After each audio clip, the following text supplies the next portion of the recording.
Yes, as they are sitting, it's time to call the royalties, bringing to the high table the royalties, the Honorable Queen Mother of this community. The Queen Mother is in the house. It's the Queen Mother in the house of the Geechee community. Please usher in the Queen Mother. Music, music. Beautiful music for the Queen Mother as she comes.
With the Queen Mother seated, we have another distinguished member of this community, another distinguished member of the Gulachi community, knowing that the Gulachi community as it is today are descendants of the Igbos that actually braved themselves. Gulachi community. And they have somebody that is politically active and who is with the Queen Mother represent our direct connection with the Igbos of the 1805 Igbo. So with that, I have the honor to bring in Commissioner Lawson, if he's in the house. Commissioner Lawson is one of the political members of the Gulachi community, and he's been exported in Nigeria sometime this year. Okay, let's go on when he comes to be properly recognized. Oh, Commissioner, yeah, he will be in Nigeria this year, so it's good to welcome him. Commissioner Lawson, please.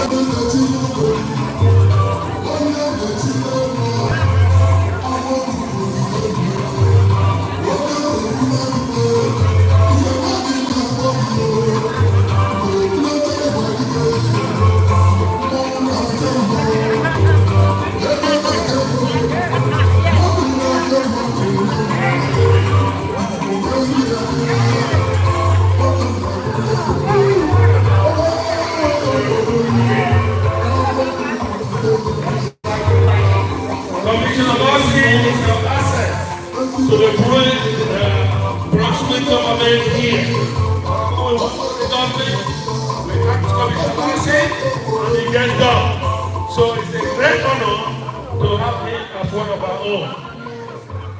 Thank you very much. You see, what I'm going to try to by the end of the week. Lay your new ladies on the table and wash your hands. things in their hand, and in positions of honor and authority, we recognize all of them. Ladies and gentlemen, we will rise as we usher in the traditional ruler and our chief host, the father of this.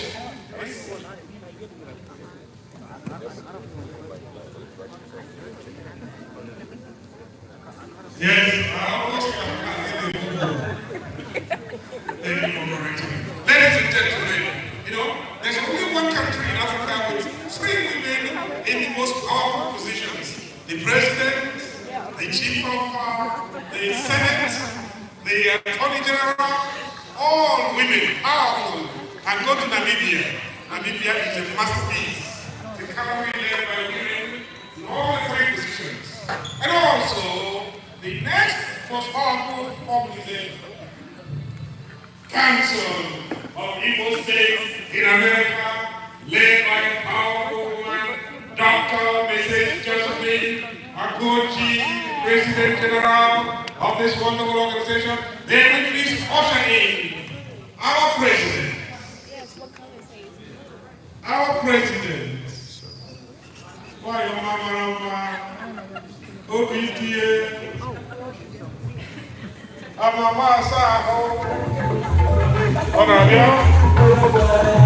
That's our president, Dr. Mrs. Josephine Akoji,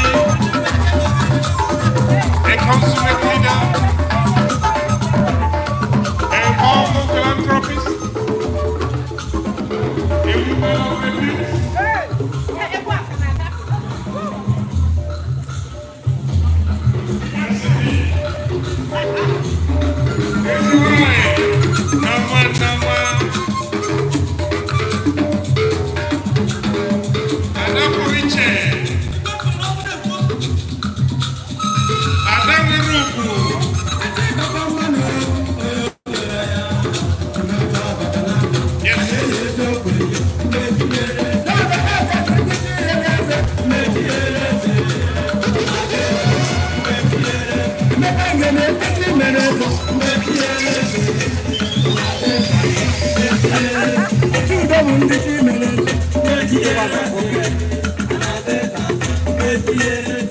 Honorable Dr. Mrs.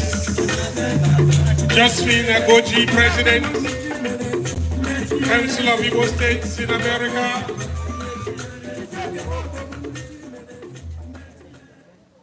It is my honor also to recognize, as is seated, my own brother and his beautiful wife, all the way from Atlanta, Georgia, former president of Ohadire, a powerful community activist, honorable. The president is really busy somewhere. She had just done the ceremony and going back to her seat. So, you know, she's coordinating what is happening, and she want to be in a place where things can work fine because she want to finish strong. Back to you. That her seat will remain open. I will not put somebody else in the president's seat. I recognize my brother, Honorable and Mrs. Austin Akabweze, Kebono. Austin Akabweze, Chief, and Mrs. Lolo Austin Akabweze.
In his famous speech, I Have a Dream, Dr. Martin Luther King dreamt a nation where men will be judged by the content of their character, not the color of their skin.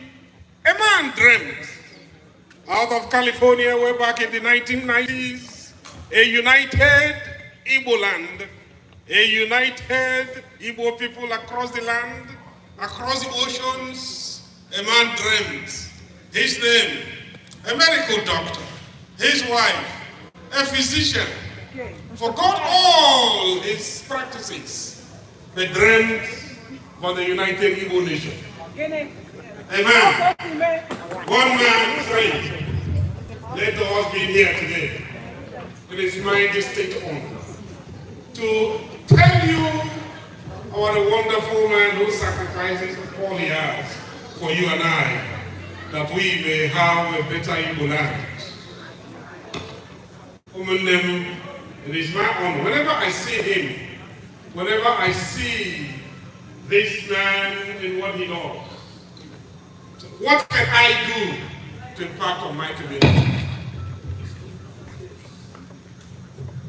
May we rise, please, as we usher in the traditional ruler of every kingdom, Dr. Chukwemeka Eri, everyone of every kingdom, and the father of this occasion. And the chief host of this occasion, the man we all call Dr. Achefu, and the question, please rise, as we bring in these two men, they are great.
Select groups.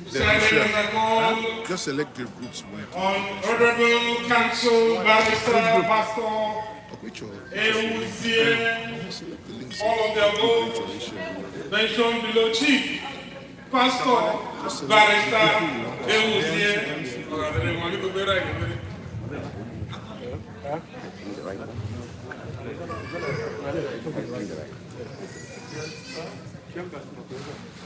Let us pray, please.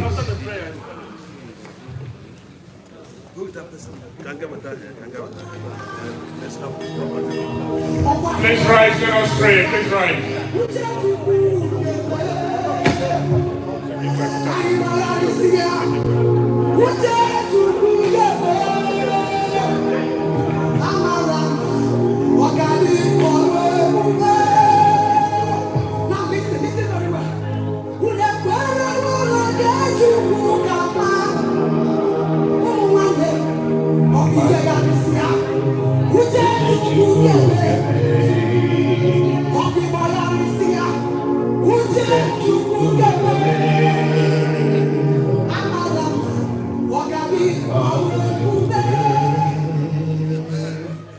N'ezie ọ ga-adị ka ọlụ ebube mgbe Chineke ga-emere anyị ihe ahụ anyị na-ayọ ya.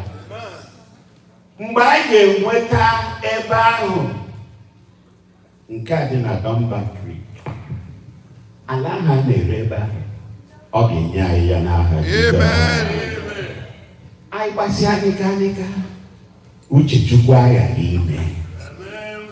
Ihe anyị na-ekwu n'ụtụtụ a ka anyị bute ekele na nsọpụrụ wee nye Chineke nke pụrụ n'ihe niile, onye kere igwe na ala, onye okwu ya bụ na amen, onye a na-asọpụrụ, onye Jehova Nisi, Jehova Shama, Jehova Elohim, Jehova Adonai, aka gbajiri igwe kpọọ ya nkụ. Anyị na-ekele gị. Ọ nọ n'eluigwe ma anya ya ezuo ụwa niile. O jiri eluigwe mere oche eze were n'ụwa m ebe mgbakwasị ụkwụ. Ekele na nsọpụrụ dịrị gị n'aha Jizọs.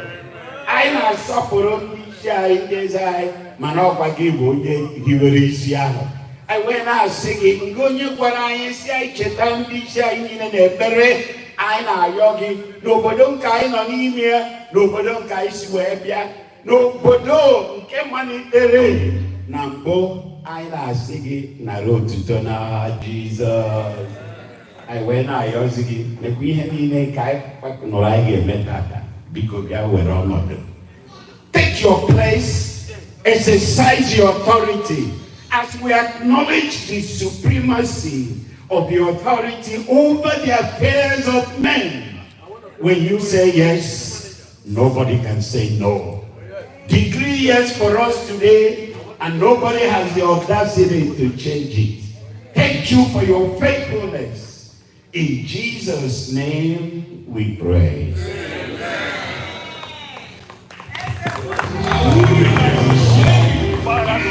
Thank you. Please keep on rising. Please stay standing. Please keep standing. Please stand as we reach the national anthem. Please remain standing.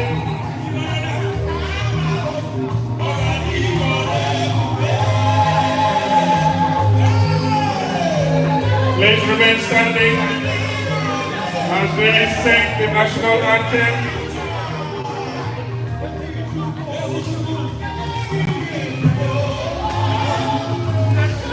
Please keep standing.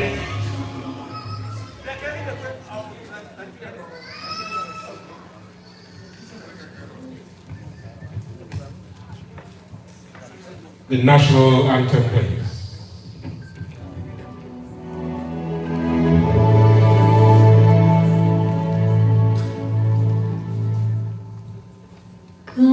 God bless America, land that I love.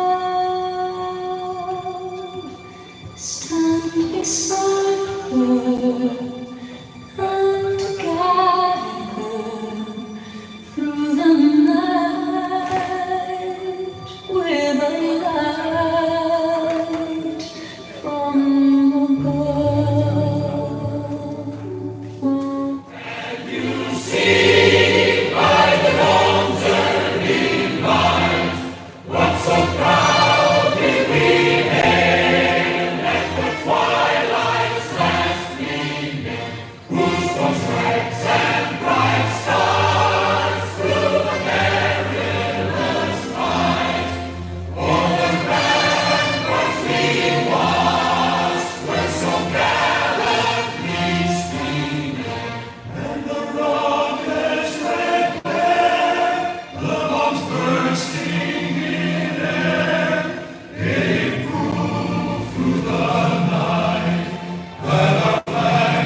May I use this moment also to welcome to the high table the city manager, Honorable Regina McDuffie.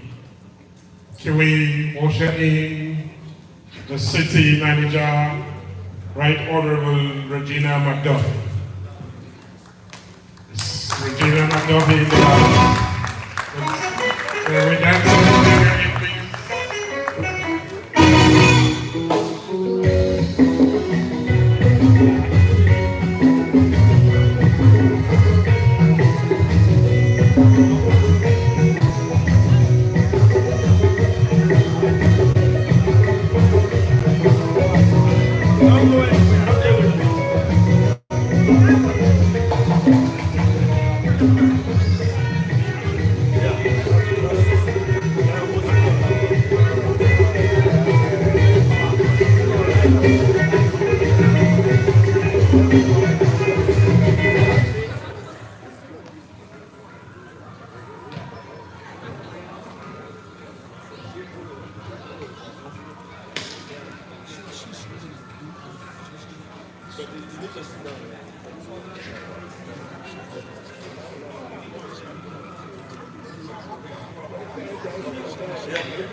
Please, yes, do our music, please.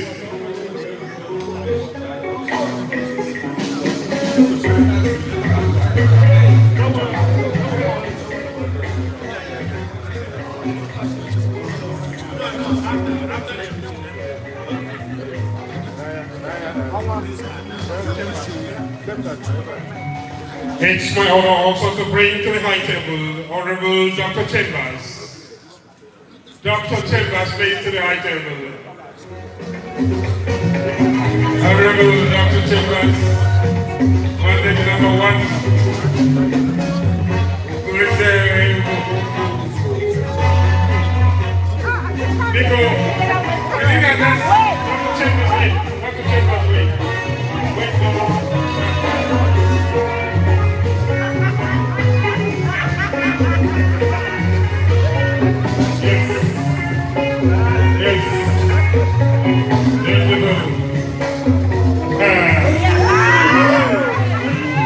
Dr. Chambers is a chief in Igbo land. He's one of us.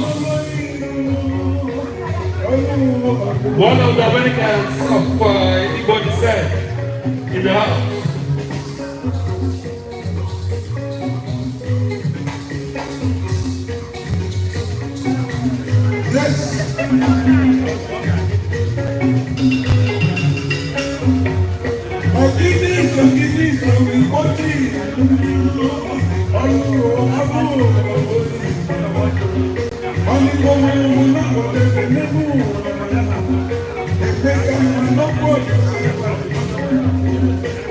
Introduction of Sister DHP.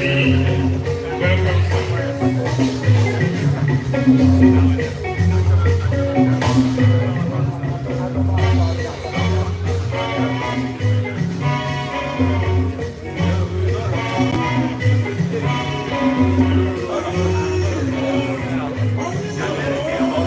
Ladies and gentlemen, we have gathered at this moment for Dr. Wachuku Adabenze, the Chairman of Board of Trustees, opening remarks. Let's get her. She will leave.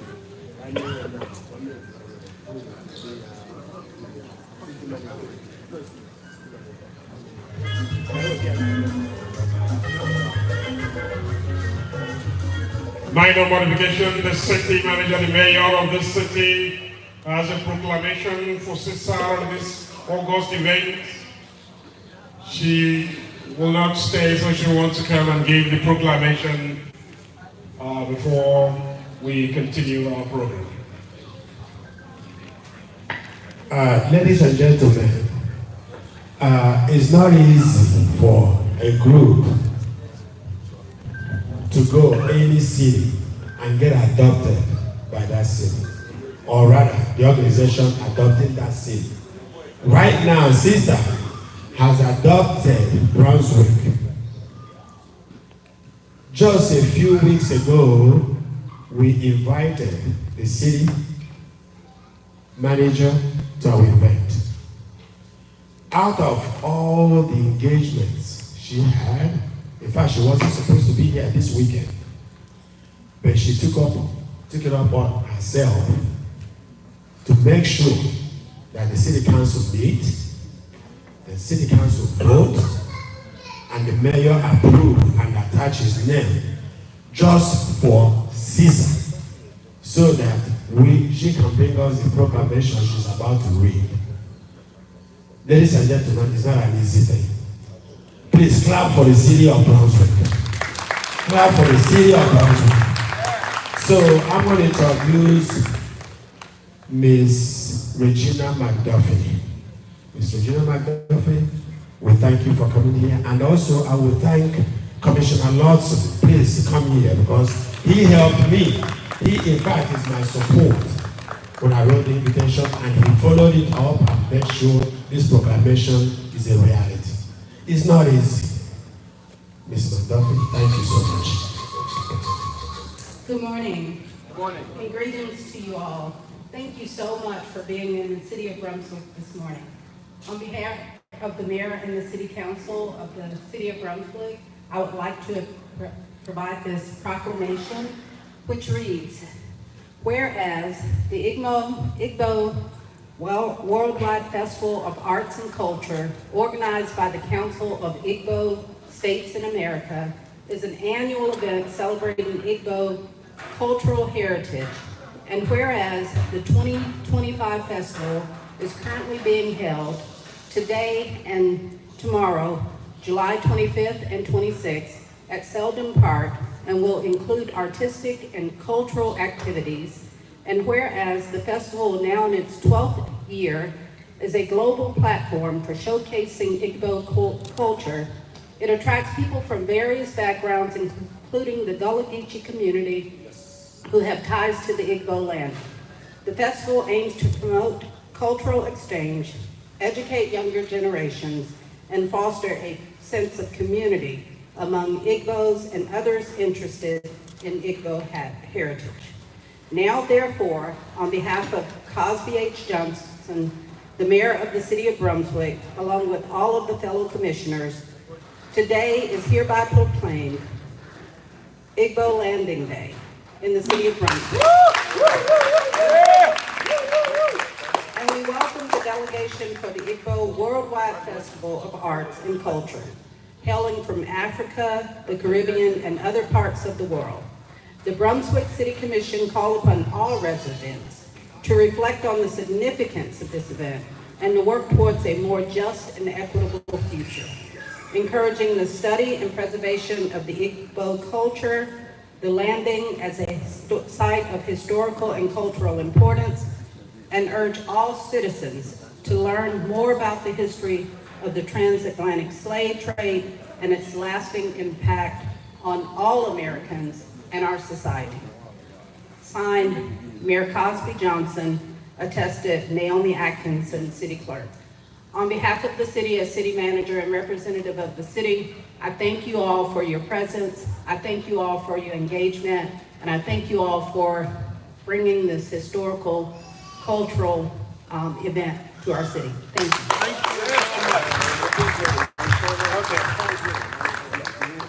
Okay. Let's present that to the president. The president of Ogene, Dr. Josephine Agwaj. I mean of CISA. The proclamation is now presented. So our president, Dr. Josephine Agwaj. Yeah, thank you. I'm the president of CISA, my chairman. Thank you. It's good to see you. And you know, I can't even tell you how much we're so grateful for all the hard work you've done and making this to be, very, very successful. I want to thank you from the bottom of my heart. Being the incumbent and president of CISA, Council of Igbo States in Americas, we are so blessed to be on your backyard. And we drive every year. We wish you can be here more than once a year. But you know what? Because of time factor, I will thank you for the hospitality. Thank you so much. Do you mind if I give you a hug? Because that's how we do it. Why not? Why not? Why not? Why not? Thank you so much. Ms. McDuffie, I'm going to give our chairman, the chairman of CISA. He may have a word or two for you. They said I have to do it. Come on. Oh, you have to. Yeah, they said I do it. It's the president who Would like presents to the do proclamation. So the chairman of board of directors. My regent, the regent of my town, Dr. Nwachukwu Anikwenze. Here, sir.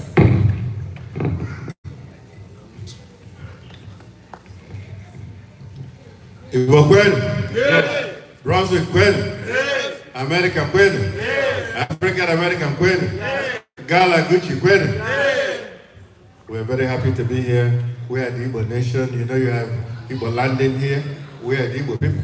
It's our people that came here and landed. So we want to be with our brothers and sisters who came from where we came from Africa. The king of Omambala is here. And we're here. We want to be with our Gala Gichi people, our African Americans who came here and sacrificed to build this great nation. On the back of the African Americans that America was built, and now is the greatest country in the world. We appreciate your coming to support us and recognize us. We want to work together as brothers and sisters. We will help you and you help us. We're here for good, for peace. You know, it will be good for all of us. Thank you, Mayor.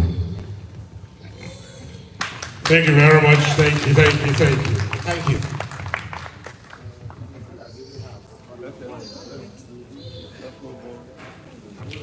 Ladies and gentlemen, it's a moment for the chairman of the ranks.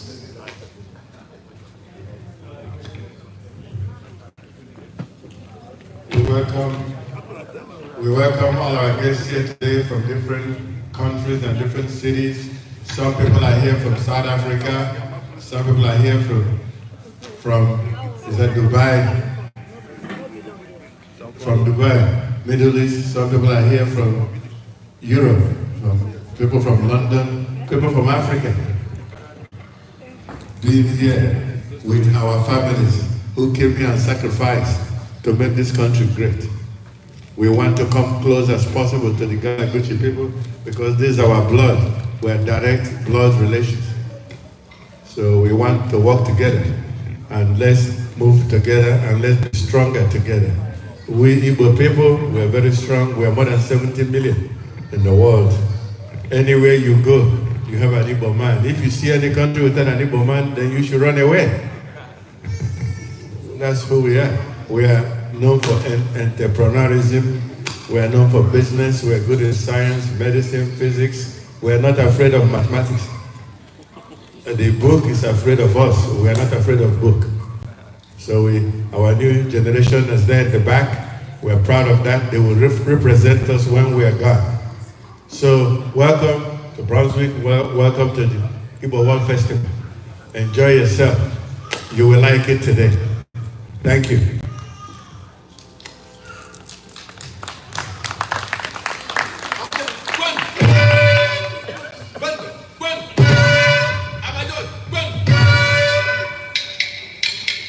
Iwachi.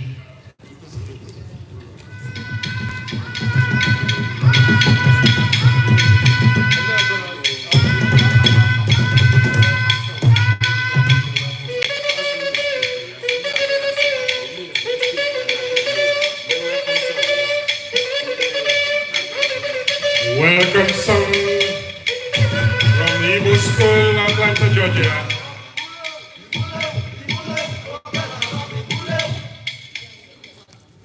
Atlanta Igbo School is here to give the welcome song.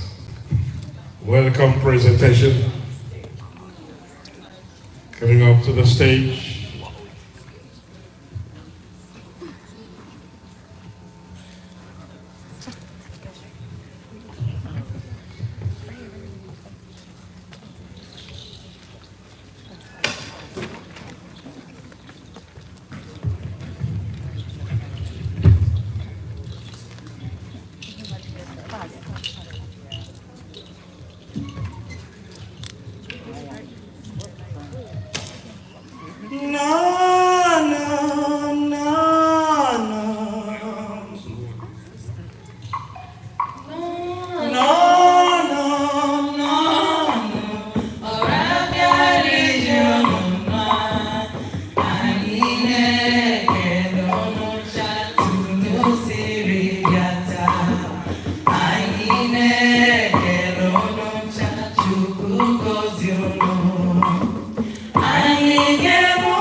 Mr. DJ, no down moment, please.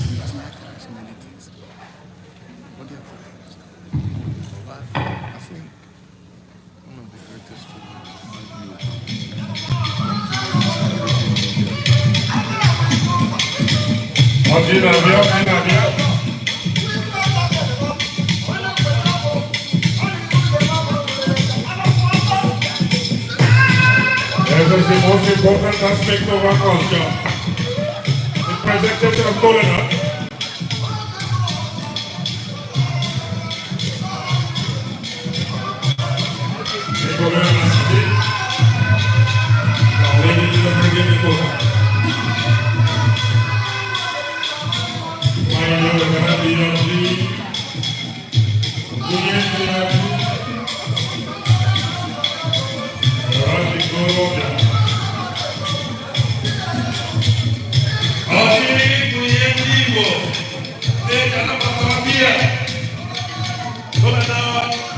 It's one day and the people use it to welcome the guests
Madam President, Urugochi,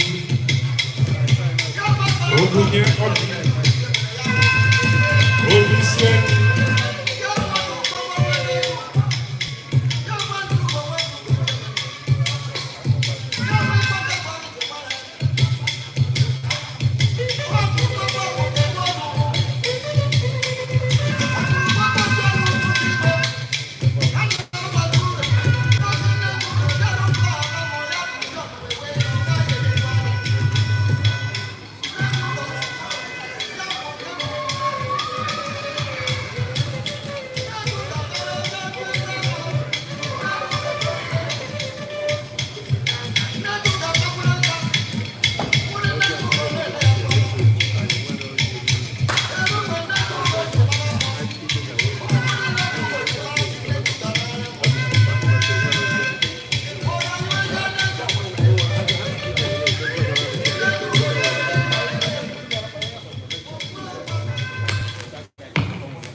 Di bokwenu, ona afugife dem nake, no menana.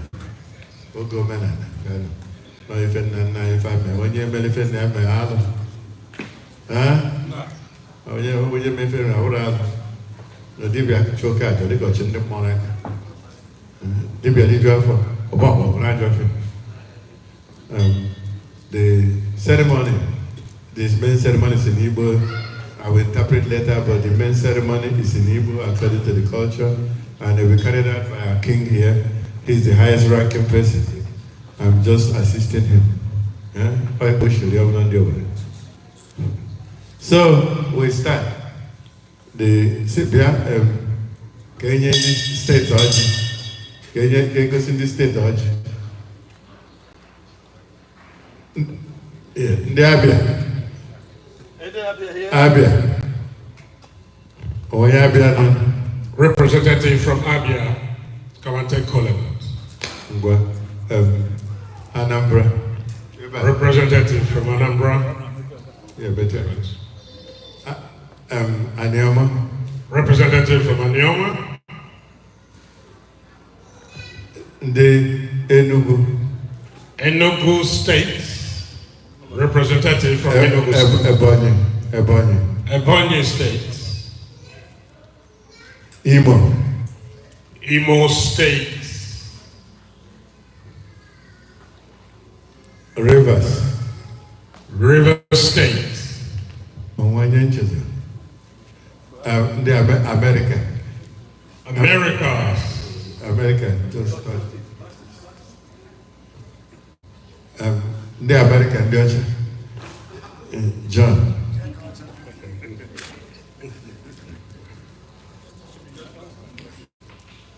Okay, I am best go. So I give video if it's so I give Bunyeze Oji no Yakasi Yaba or Mazaliko Gejebe.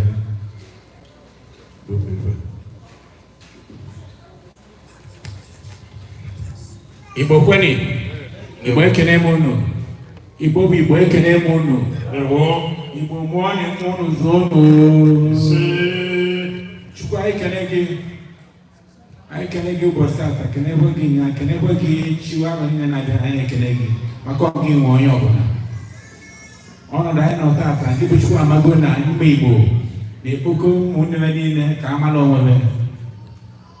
Amalo mwewe, ndipo chukwa yena amalo nime, kemale mwaki Igbo, Igbo mnaje, kemale wa.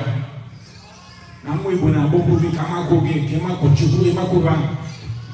Kokono gine menando nine, Igbo ni kokono madi menando wa. Igbo nuzo kibele wanzo kinaona ka kinaona ke. Chukuno ile kile jado majini kile made. Made ene wezu ole bija sana baka na enwe chuangu wanine. Wana yoge ezgo mwani na nigo kema ya moda America kema ya moda Africa America kema ya moda munne Igbo nine moda ezbezu moda Igbo moda Rada moda Igbo moda Igbo moda Delta moda Anambra modern adjust, modern Igbo, modern Igbo, Monday Igbo, modern Akobe, Nine Hubuka. Go to a Jose Kibonine, and a Koran Kowe. Kesolo to a colon, Kibonine Megane. A colon. Kissing no two one Abosiza. Cablo, Woman, Kibonine was here about Apatine. On with the Koboma. Now we go no Nayo, can give you go on. Magical is like again. Naku possible money in a kilometer. Now, one night, the African America. I bet Japan Guru, then 1999. Actually, I'm very old. Wapaka, if Bob Nelos and eyes up the go, up to one. Cordon Mama, what about money? Cordon, you got now. Can't only put a guy got on one. I got no money, Marble. Catch you go so children. Kamu kita itu kita ini deh, kamu lebih mungkin keyboard itu kita beli langsung, kamu orang nak kanan akhir. Macam memang, kau betul di mata rusik, ulu orang banyak ada kan. Orang kongol, orang kongol, orang ego, orang kongol, orang mutu. Iba aku mau buku cuma. Kamu kau kau rusik, kau aman di mana ni Brazil, kau cuma betul ada kan. Iba apa ni tu? Open doors. Now I Chineke. Amen. Akajoko, the king, have prayed for all of us. He performed the ceremonies of our ancestors. We were the first people that God made on earth. We were chosen by God chosen people. We were taught how to pray with our kola nut, alligator pepper, and uzu. Uzu is for purity, for cleansing and purity. We have our kola nut, which is the Holy Communion. We have the alligator pepper here. You should try to get a seed. It's very hot. When you eat it, you will burn upon the devil and Satan and all the evil spirits. And that's what we've been doing for thousands of years. We were the first people in this world. That we're not going to stop doing what our forefathers did. When I'm doing this for the African Americans and the rest of Americans here, the main prayer have already been said. Igbo Gwen! Igbo Gwen! African American Gwen! American Gwen!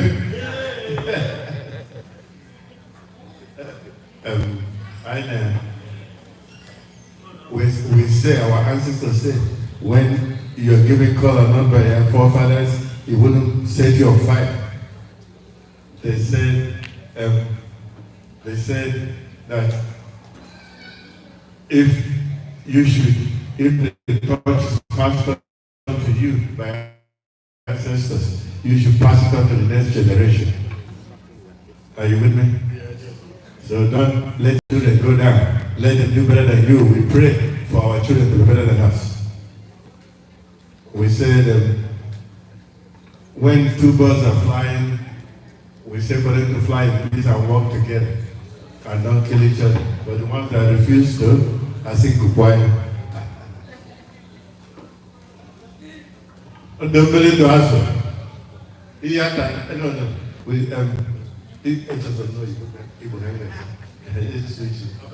But we want God to be in our front and back. That means protection. We are protected by God. We're begging God to come and lead us, to give us what to eat, and what will eat us may it be cast away. We are asking God today to bless you, give you long life and prosperity, and may you be rich and wealthy like Atlantic Ocean. If you go to the right, you go to the left, there will be progress in your life. If you go to the north and south, there will be progress in your life. Whatever you do will be touched down or slammed down. That's what we're praying for God to do. We're praying that it will be good for the man and it will be good for the woman. It will be good for the old and it will be good for the young. We're praying that it will be good for the tall and the short. It will be good for the big and the small. It will be good for the poor and the rich. We're asking God to come and help. Whatever your need is today, God is here. to answer the needs. If you are working, God will give you a job. If you're working, God will give you a good job. If you're working, you will get promotion. Doing whatever you feel, there will be progress in it. We are saying, may God bless man and woman. Women here that don't have husband, may you have a husband. Men here that don't have a wife, may you have a good wife.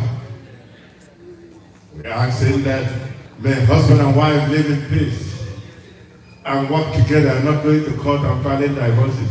We don't believe in divorces. We solve our problems among ourselves as communities. Are you with me? Can I get a witness?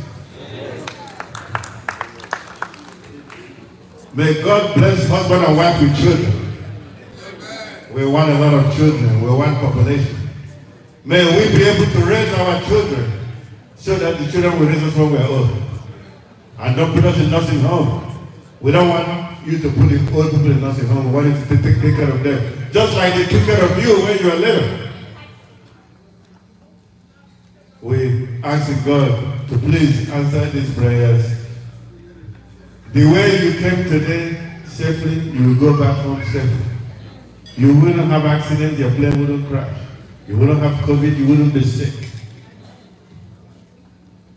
Because, in Igbo proverb, when somebody is chasing a bird, the bird flies away and the person falls down. That means you will escape and your enemy will crash and burn.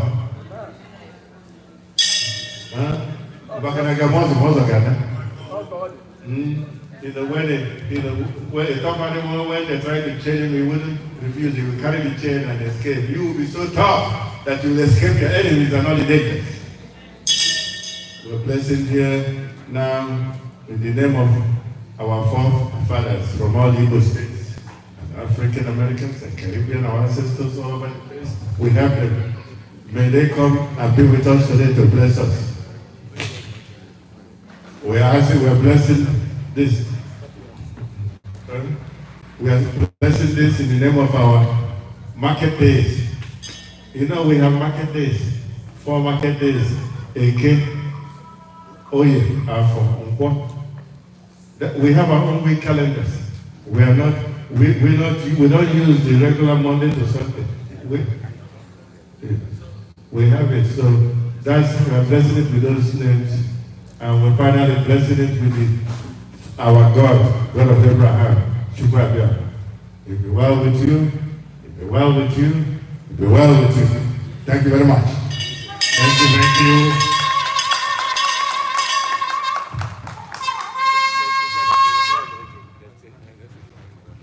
Oja.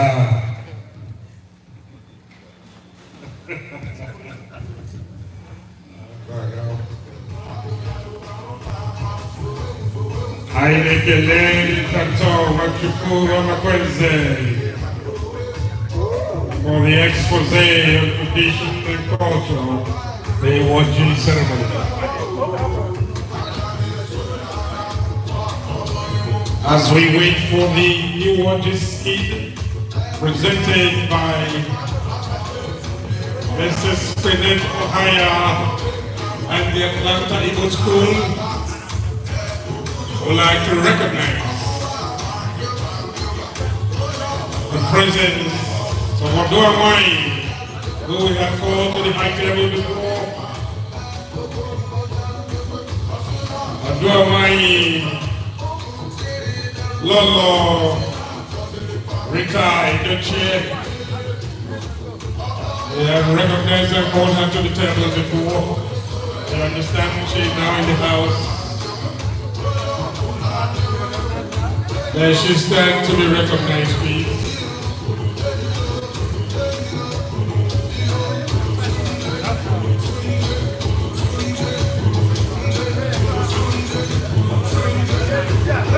Thank you.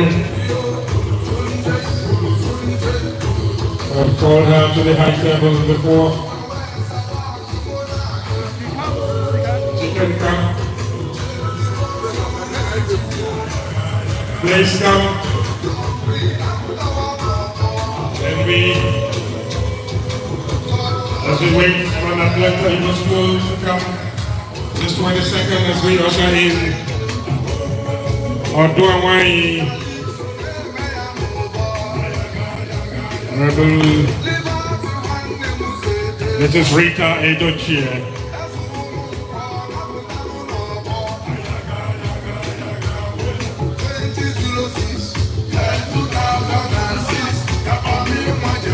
Mayo, Ocho Risu Habata.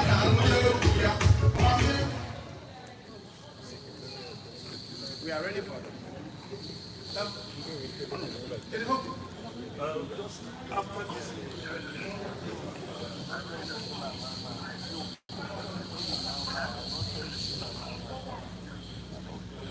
And I have everybody in the for the city please, Mr. DJ.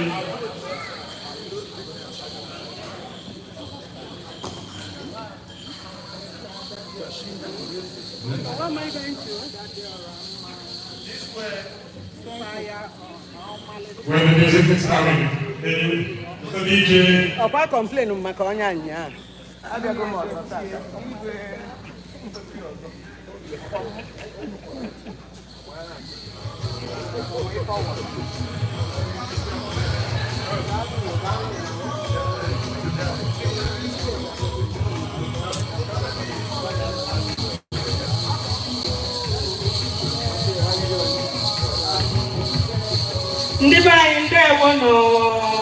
Welcome everybody.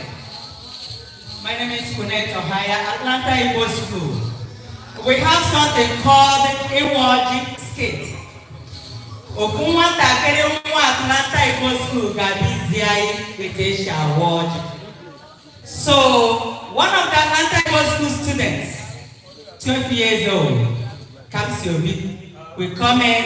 He's our king. So he's going to show us how to do bread cola nut in Igbo land. Thank you all.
pụtara omenala jikọrọ Igbo.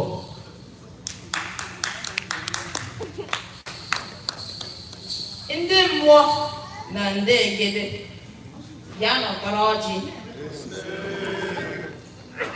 Ihe anyị ga-eri bịara anyị ma nke ga-eri anyị abịala. Anyị ga na-eje na-abata. Okwu agaghị akpọ anyị. Okwu agaghị ama anyị. Ọchụ ọkụkọ nwada, nwa ọkụkọ nwe ọsọ.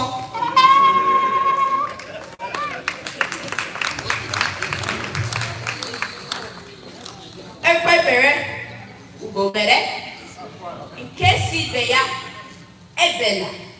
Nkwa agaghị akwa ya o, mana ya zi ya ebe ọ ga-ebere.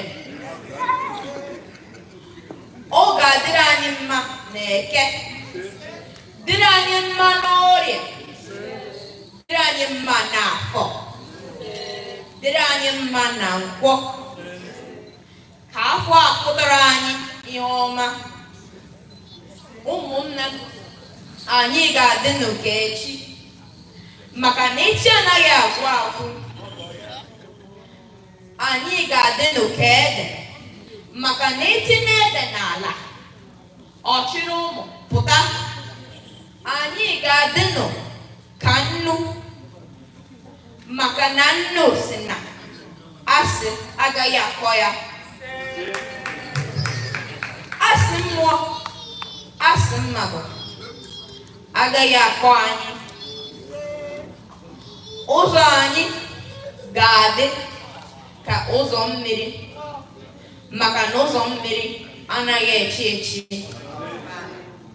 Mbọ niile anyị na-agba ga-amere anyị mkpụrụ ọma. Anyị na-aga ọjị a na-asị nne na nna zụchụọ ụmụ ka ụmụ ha zụkwa ha. Anyị na-aga ọjị a na-asị nne na nna zụchụọ ụmụ ka ụmụ ha lezikwa ha anya. Igbo si na nwoke tolite o chiri ibe ya. Anyị ga-adị ka ikuku, maka na ikuku adịghị ama n'ọnya. Anyị ga-adịkwa ka osisi akụrụ na akụkụ mmiri, maka na osisi akụrụ na akụkụ mmiri anaghị agbụ akwụkwọ. Anyị na-arịọ Chineke kere ụwa maka udo, ịfụnanya, ọganihu, ahụ isi ike na ogologo ndụ n'isi anyị niile.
This performance by the Ancestral, the Queen Mother will make a short remark.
School and ladies and gentlemen, if you need anything, we have things at the table over here.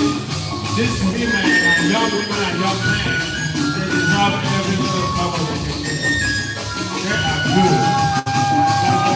Good. They have done this for a long time. Well practiced, well rehearsed. We never hire,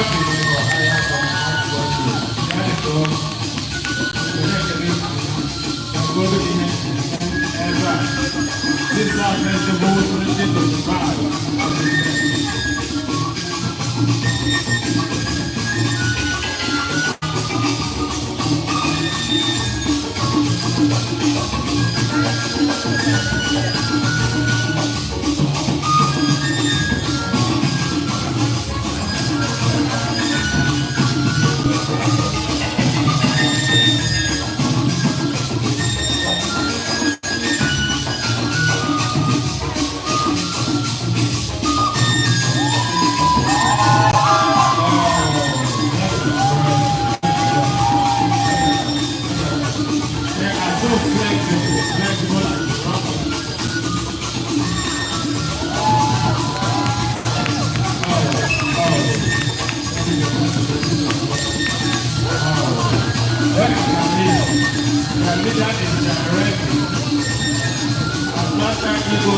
festival, Igbo school.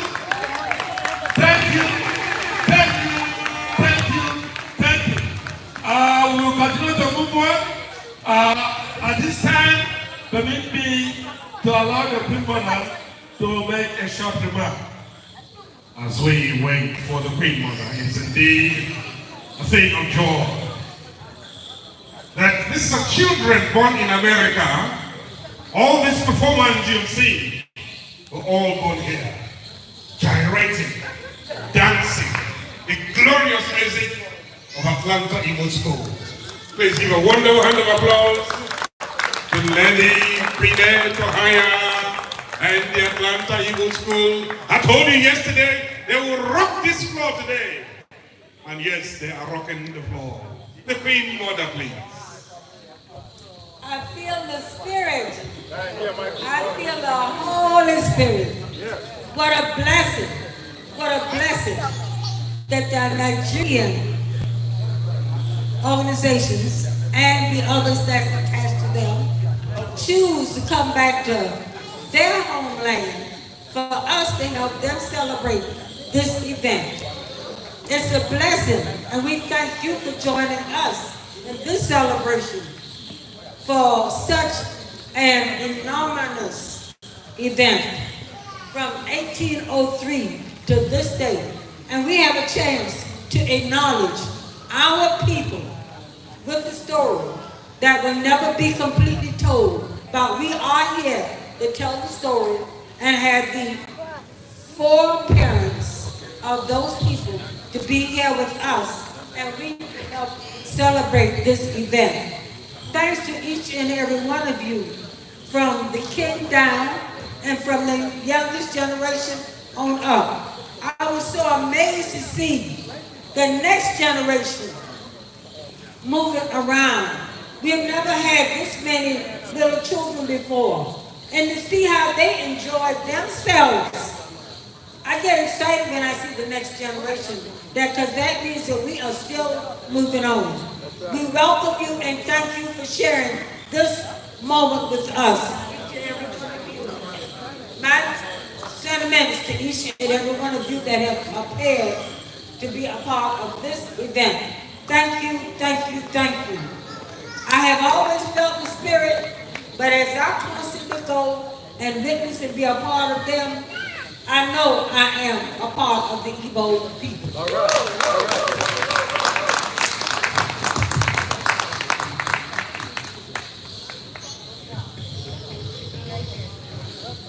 At this time, I will want to welcome the President of Council of Igbo States Organizations in Michigan, our own Dr. Josephine Agwoji,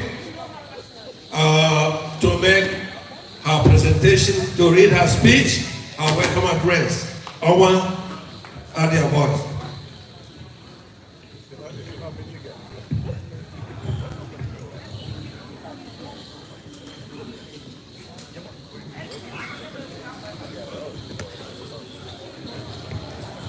Ladies and gentlemen. Oh, 1 minute. You know, I made my speech, I came from Michigan, so sometimes I speak from where I came from. And I will let my fellow co-MC to streamline everything, and thank you, that mistake is mine. Ladies and gentlemen, the moment for us to hear the State of the Union address. This is the State of the Union address as presented by our President, Dr. Mrs. Josephine Agwoji, for her welcome address. She will itemize the directions we have been and where we are heading in the days to come.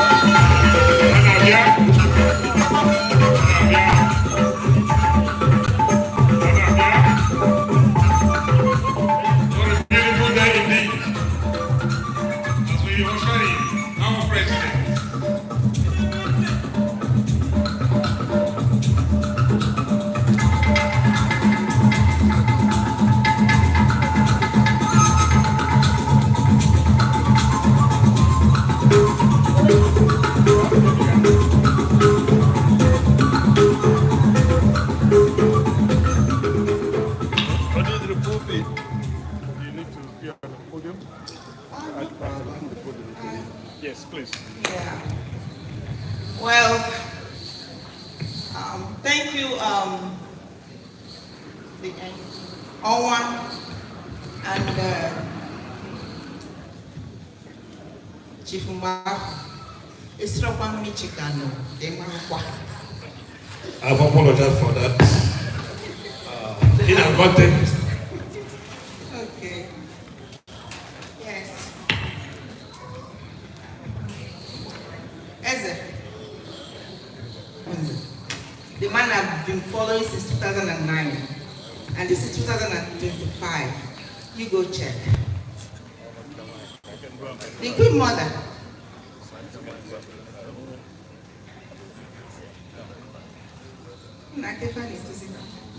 Osisi na ami ego dobekwala anyị befe na ana oge ewete oge echiche ejikwa cash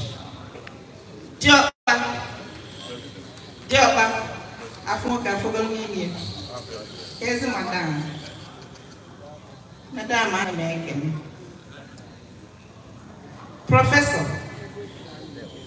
prọfesọ ezi fanwanyị ntu Odenigbo, Professor Nwowa, Odenigbo, Ogo ọbụla anyị kpọọ gị, Iza, Dalusa.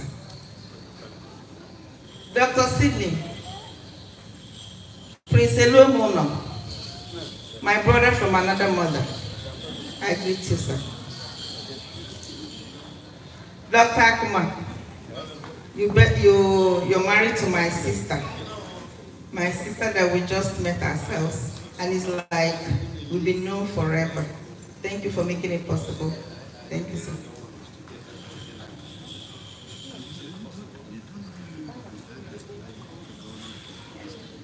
Okay. Dara nna ya n'Igbo n'ori aka ya, anyị na-egori afọ ngị nya anyị na-ewepụ egwu. Daalụ, ama na ụmụ gị nọ na Atlanta Igbo School. Thank you, sir. Thank you for making it possible. The Queen Mother. How many times did I call you? Did you count? That means you're too precious. We salute you, man. My sister from Costa Rica. Thank you for coming. Honorable Jessica, Janicia, thank you for making it possible, for making Costa Rica be on this table. Thank you for making it possible. Dr. Wim and the beautiful wife.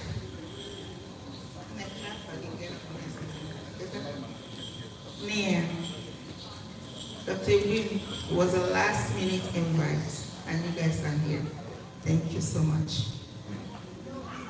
Honorable Aloy, Chief Ihezie, the man that calls me his daughter, I am your daughter, sir, every day. Thank you for coming all the way from Queen's own country. Thank you. My husband from Enugu, South Africa. That's how we greet our husbands. Arize Chukwumo, Zako Nobi, Zama Konata Nobi. Dr. Ifi, Ebi all the way from South Africa. I salute you, my friend. Ada. Oh my goodness. You might not get but I'm glad you're here smiling. Honorable Rite Dochie in the house. All the way from God's own country, Nigeria. The land of milk and honey. We don't even know that. That's the land of milk and honey. I salute you. I salute you. I salute you. Thank you so much. I can keep one. And all my friends over there, my sisters, my brothers, you guys make today possible. I'm wearing Miss Jessica Jenkins. I greet you, my friend, wherever you are. Yes. I'm going to make it brief, but you know what? Today is my day. You need to give me all time to read this. Thank you. I appreciate it. I'm going to have to read it word for word because I do not want to make any mistake. So forgive me for doing that. An address presented by Chief Dr. Mrs. Josephine Ozamaka Agwadi during the 12th Igbo Worldwide Festival of Arts and Culture on 25th and 26th, which started yesterday, July 2025 at Igbo Landing, St. Simon's Island, Georgia, USA. Great progressive pillars of Igbo land, distinguished sister family, Ohaneze Ekenemunu. It is with immense joy and profound gratitude that I stand before you today as the President of the Council of Igbo States in America, CISA, to welcome you to the 12th Annual Festival of Arts and Culture in this my second year and last year of my leadership, and the 222 years since the heroic 1803 Igbo resistance at Dunga Creek. This year, 2025, we gather under the powerful theme of reconnecting with our ancestors at the historic site of Igbo Landing, a place that resonates deeply with our collective memory and rich cultural heritage. The Festival of Arts and Culture is not merely an event, it is a celebration of our identity and reaffirmation of our values and a powerful reminder of the resilience of the Igbo spirit. This festival serves as a bridge connecting us to our ancestors and each other, no matter where we find ourselves in the world, because we've been to Jamaica, Costa Rica, and my sister is here to attest to that. We've been to a lot of places already, and you know who's pioneering us to go? Not Dr. Nwachukwu Anikwenze, the board chairman. And I must say, I forgot to mention when I was saluting the vice boss chairman, because he is over there and he's not sitting at the table. Please, sir, you must forgive me, Onyenze Amadebe, my one and only Onyenze Amadebe. Worldwide. Sir, forgive me, sir. Thank you, sir. And Chifugona, John Greg, the man that has Igbo blood flowing in him, I greet you, sir. Thank you, sir. The theme, I have to repeat that, the theme, reconnecting with our ancestors, is particularly poignant as we stand on the sacred grounds of Igbo Landing, a site that symbolizes the strength and determination of our forebears. It is here that our ancestors made a profound statement about freedom and identity, choosing to embrace their heritage rather than succumb to the shackles of oppression. As we honor their legacy, we are reminded of the importance of preserving our culture and passing it on to future generations. Let us remember the importance of our youth. They are the torchbearers of our culture, and it is our duty to empower them with the knowledge and appreciation of their heritage. This festival will provide a platform for our young people to express themselves, to learn from their elders, and to take pride in their identity as Igbo people. By this, we can ensure that the stories of our ancestors continue to be told and celebrated for generations to come. Over these 2 days, which started from yesterday, Friday, 25th of July, and today, 26th of July, we will immerse ourselves in the vibrant expressions of our culture, from the captivating performances of our traditional dances and the mesmerizing displays of Igbo family values, arts, to the tantalizing flavors of Igbo cuisine, which started yesterday, as you might have tasted them, and the elegance of our fashion, which you can see. I am here to showcase that. We will witness the beauty of our heritage come alive. Each performance, each dish, each garment tells a story of who we are, where we come from, and the values that bind us together as people. In addition to the cultural displays, this festival will host yet again the highly emotional reconnection ritual and ceremony, which binds the African Americans who trace their ancestry to Igbo land through DNA testing to to their Igbo siblings and their Igbo homeland. I would like to take this opportunity to express my heartfelt gratitude to all those who have worked tirelessly to make this festival a reality. To the chairman, planning committee, Emeka, it has not been easy. I'm on you all the time. Sometimes, I just scream at him.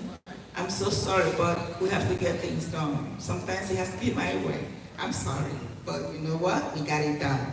Thank you so much for tolerating me the way I am. Can you give a clap to Mr.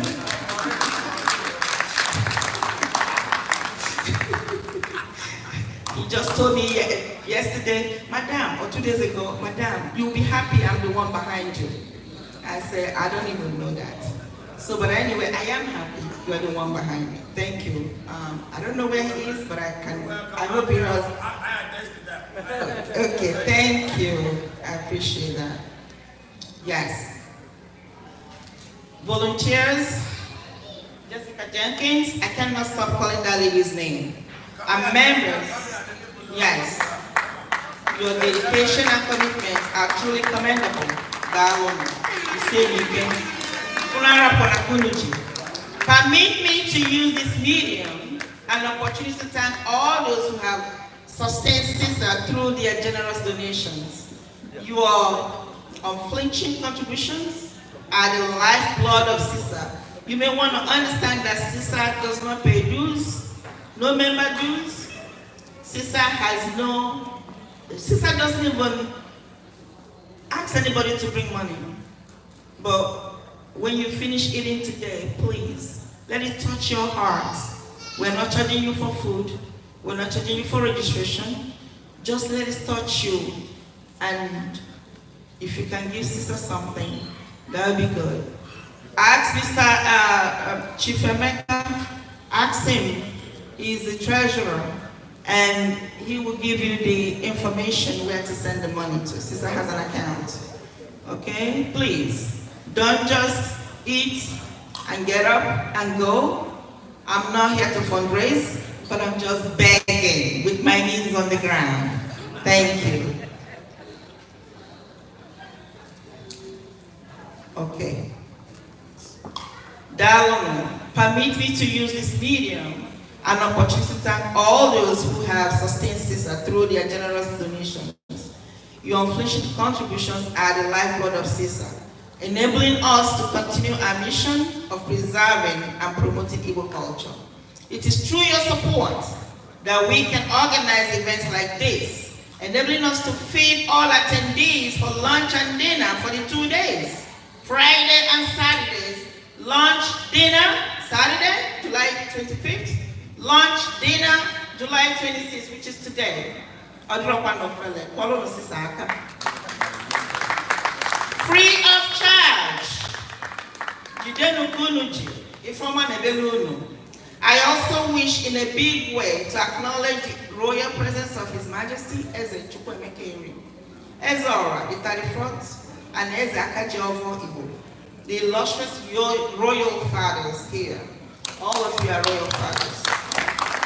Sister Board Chairman, the regent of my town, Abagana Beni, Eni Beni, Abagana Beni, Abagana Weluni Egaba Unue.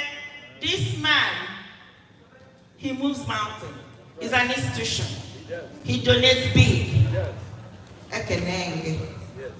Ekenenge, the regent of my town. May God keep preserving you. Keep doing what you're doing. Thank you, sir. God keep keeping you. Sister Vice Chair, Sister Vice Board Chairman,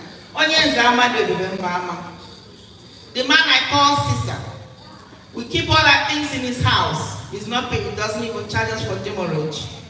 This man is a quiet giver. He gives. And the wife also there, and the children, all of them on board over there, making sure Sister is alive. Oyenze, my one and only. Mrs. Claudia Osogeme, don't be jealous. He's my one and only. All right, my one and only Onyenze. Onyenze Dahu, Jidekiji.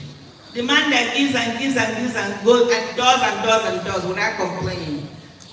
Himself and the board chairman, the regent of my town, they're like 5 and 6. They're like 5 and 6. 2 bosom friends. Sometimes they're like United States and United Kingdom. You have to get visa of UK and then you get visa from America. Sometimes if you can't get through to the regent, go through the Onyenze. Sometimes I call the regent, I don't get him, I call Onyenze. I say, please talk to your friend. And things get done. Thank you, sir, I appreciate you.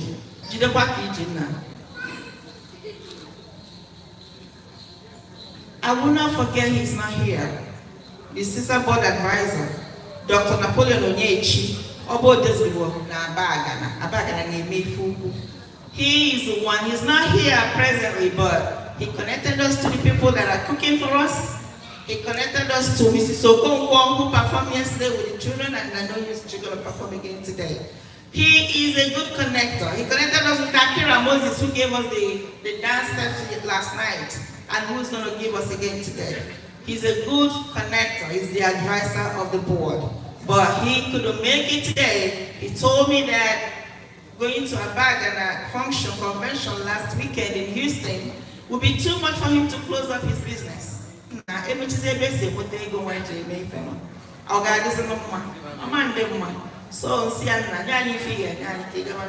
he did. He gave us something. I thank you about this, wherever you are today.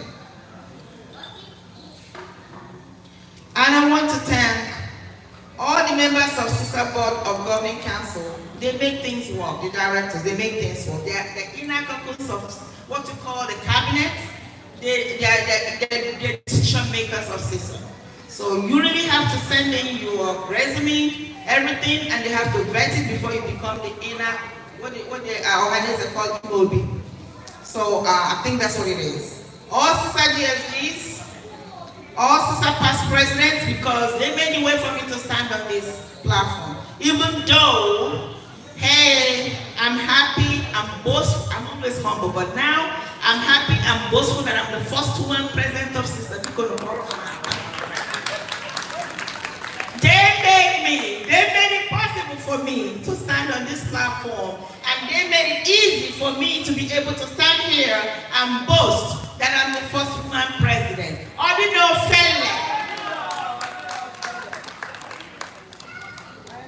I thank God Almighty for all this. And all those who believe in us and responding to our call for this celebration. I would like to also extend an invitation to all attendees to join us again on 12th of December 2025, this year, not next year, this year, at the University of Nigeria, Nsukka, where the Center for Igbo Studies, CIS, UNN will be hosting CISA and the other organizations, associations, individuals here in the United States. And on the ground, on a festival of this nature to showcase the beauty and richness of Igbo culture, providing an opportunity for those who couldn't attend the summer event here in Georgia, United States, to participate. In closing, I invite you all to fully engage in this festival and connect with one another. Don't just sit down there. Please make sure you get people's number and make sure you continue connecting. All right, relationship, I say, is everything. Relationship is everything. Welcome to Igbo Worldwide Festival of Arts and Culture of 2025. Council of Igbo States and Americas. When I say CISA, please say one people, one voice, one destiny. CISA, one people, one voice, one destiny. Let's practice one more. CISA, one people, one voice, one destiny. Beautiful. Now on your own, CISA. One people, one voice, one destiny. My good friend, that he came today because I was wondering. I'm not going to leave this podium because I have the platform without recognizing Honorable Bertram Ezewuzie. Bertram Ezewuzie, I know you prayed this morning. Thank you for coming in all the way from Nigeria. He's going to be giving his presentation today. Last minute, this guy has been my friend for decades now. And we understand each other. The wife understands me, the children understand me. One leg is in Boston, one leg is in Nigeria. Honorable Bertram Ezewuzie, welcome. He talks too much, but sir? Okay. Yes, thank you, sir. I want to recognize, my region just reminded me that I have to recognize Eyom. Ada Omile in the house, Eyom. Eyom, I recognize your presence. It happened that we knew each other from People's Club of Nigeria, and yesterday she was telling me, I said, oh, okay, yeah. So then I remembered her name. I know Omile is from Nimo. Eyom, welcome. If I did not recognize your name, please do not be mad at me. It's just the spur of the moment.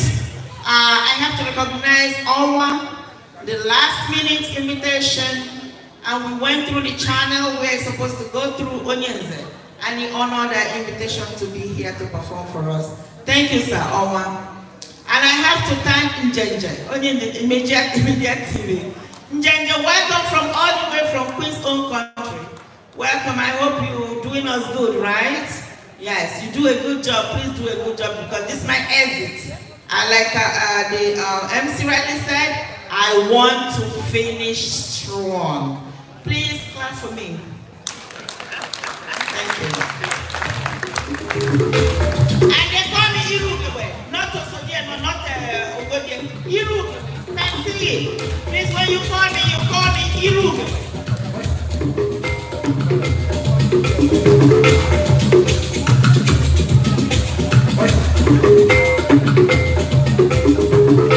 Dr. President of CISA, Irugewe, Dr. Josephine. Can we clap again for the president? Another clap, please.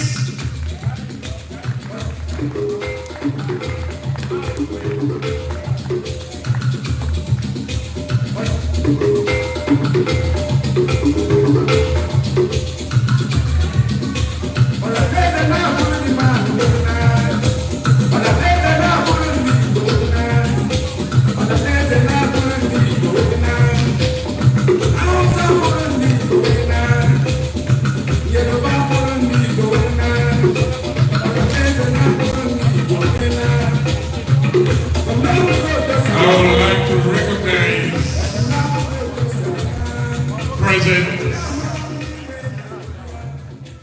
of one of Atlanta's political powerhouse, a leader of immense magnitude,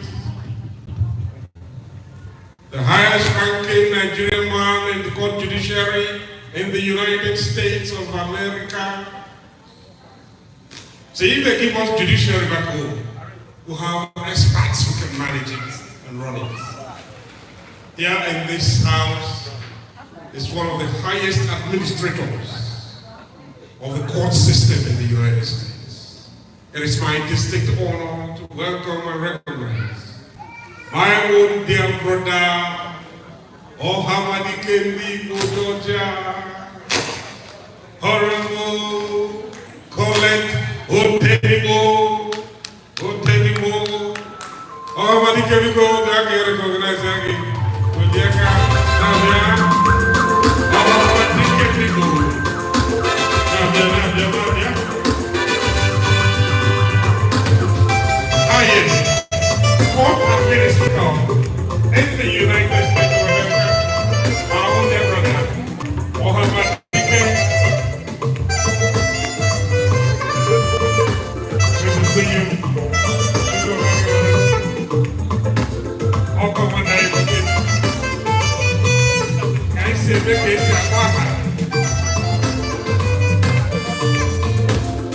also, Dr. Afrobeat,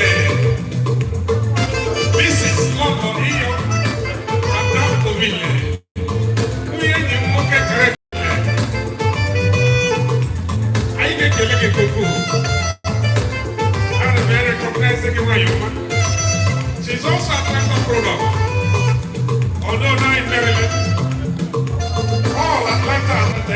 you go is Atlanta.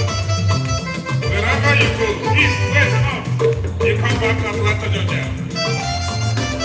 Atlanta Igbo School broke it down today.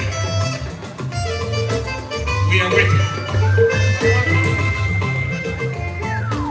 We are waiting for the naming ceremony, the traditional naming ceremony.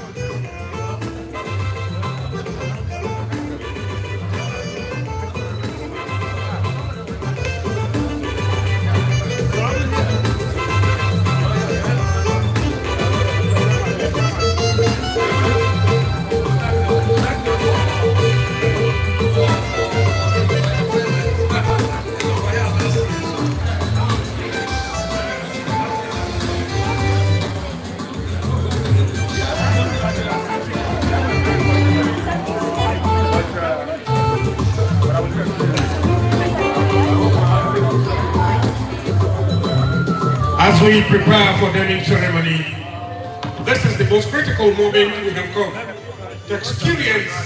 This is an experiential moment for us because this is an experiential moment.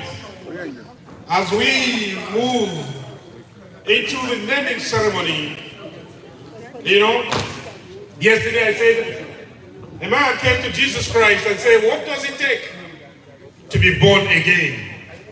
Do I have to enter into my mother's womb to be born again? Who can tell me what Jesus said? One can tell me what Jesus' response was?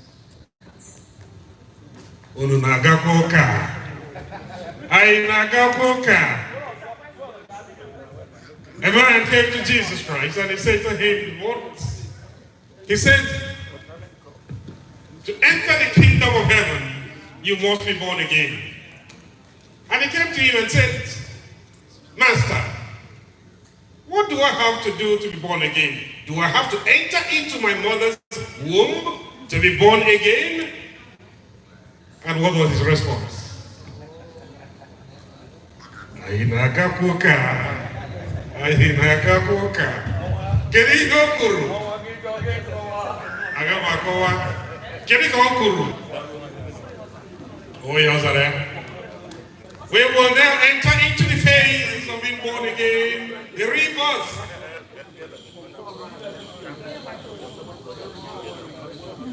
Digabu, iyo, odua, odua wai, gini koku. Aine naming ceremony is a kingdom. Eze kingdom.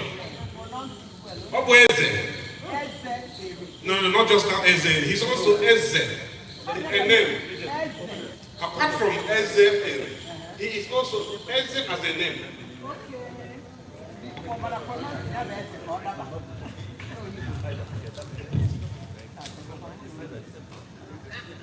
I were a number of people that were going to perform the ceremony today.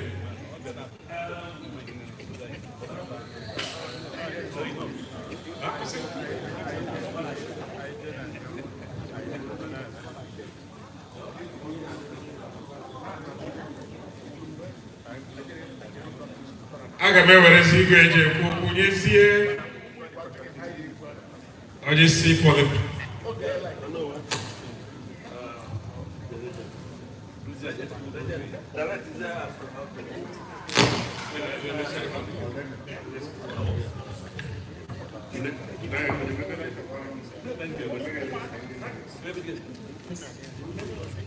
Yeah, if you are to be reconnected, if you have a naming ceremony scheduled for today, please let's know if you are here.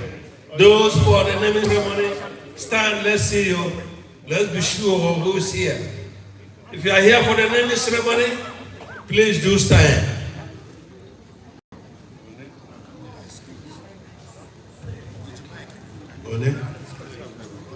Can I see your hand up? Yes. For the naming ceremony? You can see 2 people so far. Okay.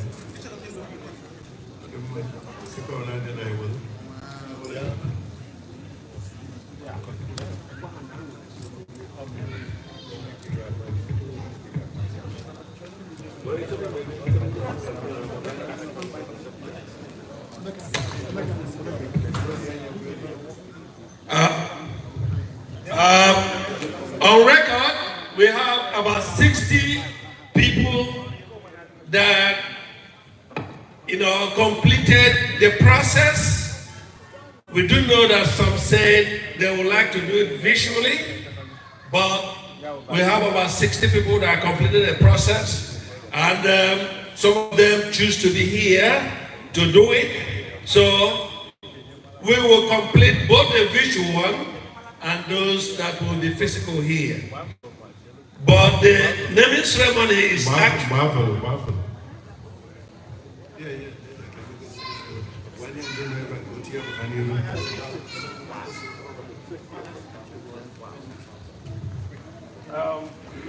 Lisa, that's Lisa.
Njenje, thank you so much. You know, in Igbo, there's so much in a name, and we all know that. So, whatever name you give to your child follows your child.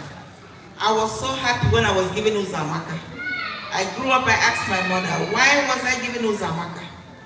She said I wasn't born in Anambra State. I was born, Uzo is road though. But she said, you were born in Kwara State, and that very night is the wee hour of Sunday morning, and your father is a great leader in the church. Everybody came, you were so beautiful, you were so plumpy. Oh, Mama Amaka. Yeah. My regent, so there's so much in the name. So be careful what name you give to your child, because it follows that child. All right, you see how my road is excellent? That's how I call my name, Uzamaka. The road is excellent, not the road is good. And it has been following me all through my life. So be careful. So today we want to honor our sisters and brothers. And because the road is good, you are finishing strong. Amen, amen. Thank you, my PR. So, yes. So, we have a lot, up to 70, 75 names. We'll be putting them together over there. Usually, we look at your name given by your parents, and then we look at you, or God, with God's divine intervention, we give you the Igbo name that will go with you. And we give you the meaning. So here today, I'm going to just give you the literal meaning. Just like I said, Uzamaka, the road is good, but the road is excellent though. So that's what it is. So whatever name you're giving here, we're going to give you the literal meaning of it. So, there's metaphorical meanings, which you can always find out. So, but I'm going to say the literal meaning, okay? So, like I said, we have a lot, but only 2 people are here in the house, so we really need to honor them here. My very own friend, my sister from another mother. Thank you, Dr. Akuma, for bringing my sister to me. No other one than Cherry Brooks Akuma. Come on, step up, girl. Please give her some fun to step up.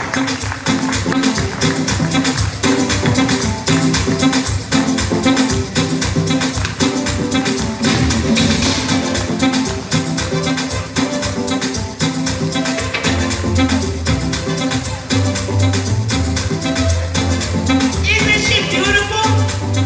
Very pretty indeed. And I want to call on the other person to come up. Lisa. 1 minute. Lisa, where is Lisa? The Jones. Here in the house. Lisa Jones. Woo. Lisa Jones. Welcome. All right. The regent of my town is, I have these beautiful sisters of mine from another mother, and they're ready for you to do your ritual.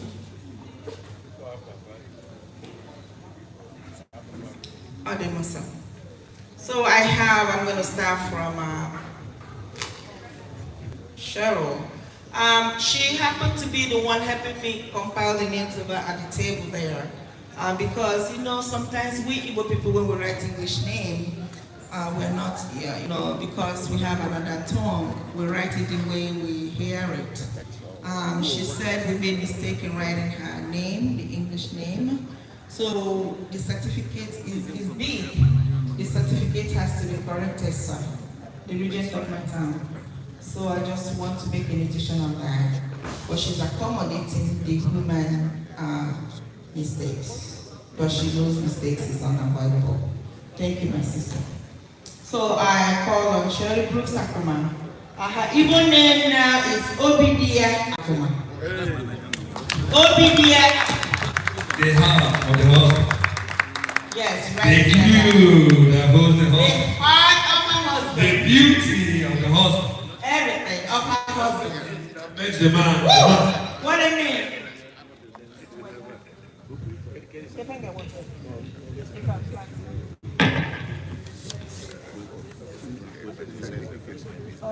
That's my name.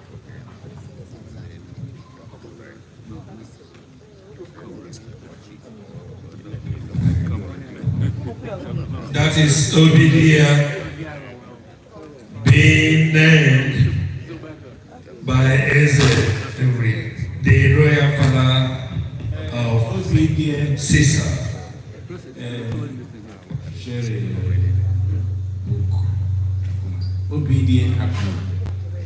Obedient is your name, and obedient meaning that your heart, your husband, your heart and the husband's heart is working together. So we are giving this name, Igbo name today. Kimala Male that our in a soya, beginning, our in a soya. Any Ubosoba, Apple Gawa, our Nabambo, Maka, Aporamalaba, the spirit in the name is so inapportant. And Gava, the Donya Wana gave up one again. Kachiniki, those days, the Negan, the Nigga, Yamachiniki. Amen. Say.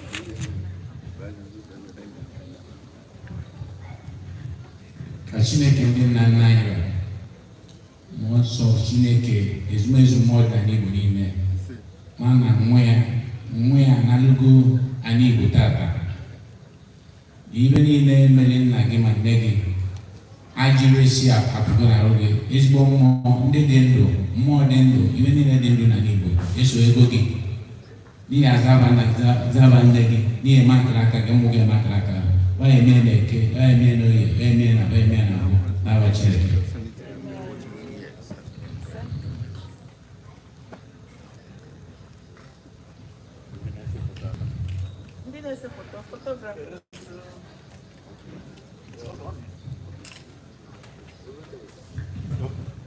Over here. You know, you're today, beautiful name. And the King has blessed you with our cleansing, white chalk, that's for cleansing. And all that has happened to you in the past that's not good has been washed out by the prayers of the King. So today, you've been given a certificate of Igbo citizenship and recognition by our great King. So, let's get a picture. Who's getting a picture? Who's taking the picture? The husband? Dr. Akuma, you taking the picture of your heart? Yes.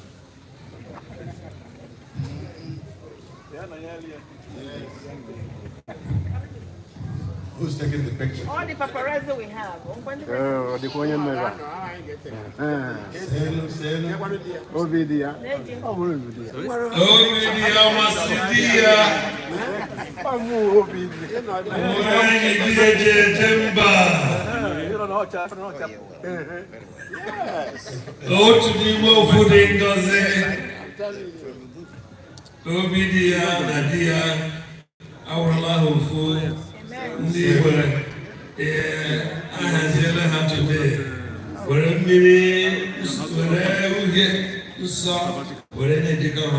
So, you've been given baptism in Igbo culture.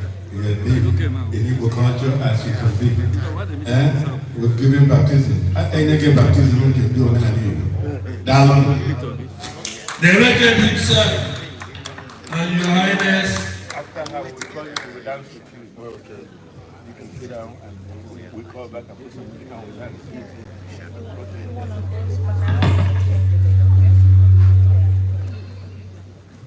Okay.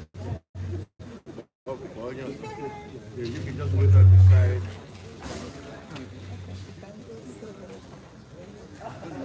After the next one,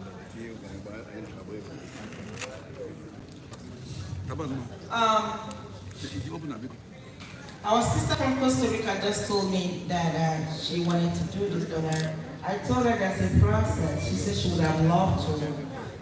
The process, you have to get your DNA done.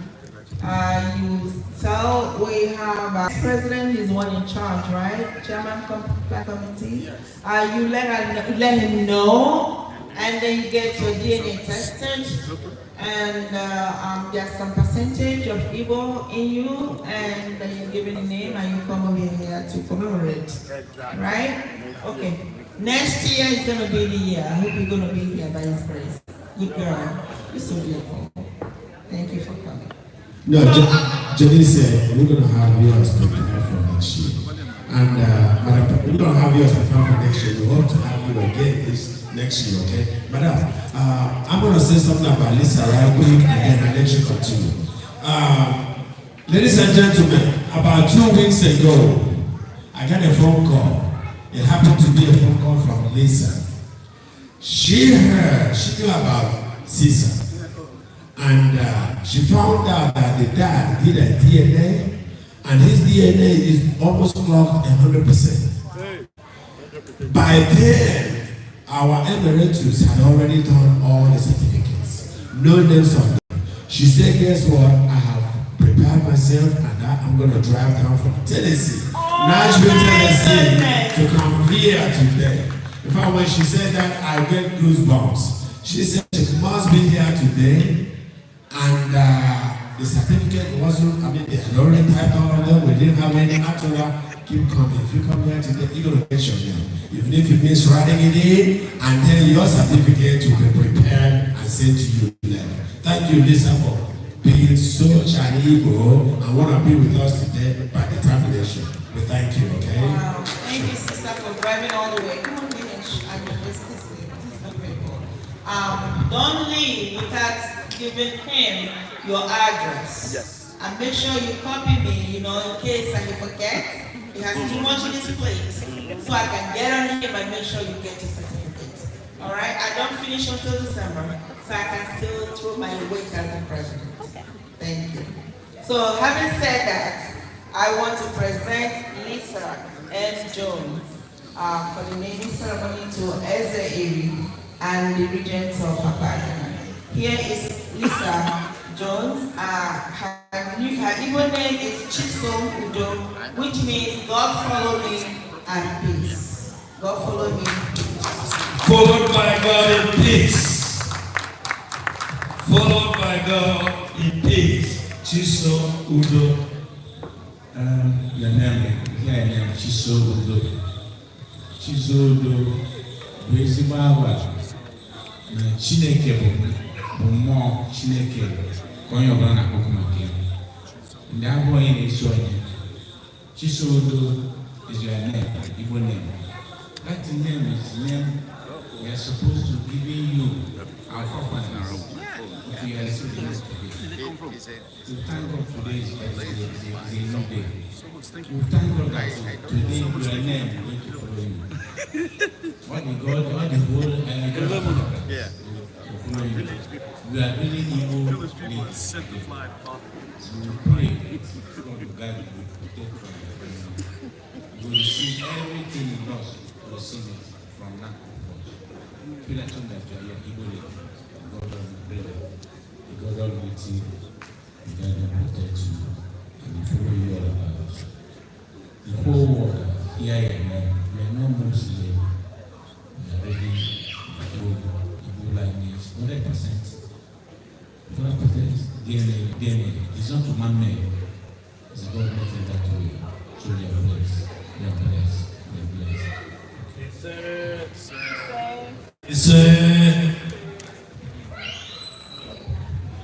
You say means amen.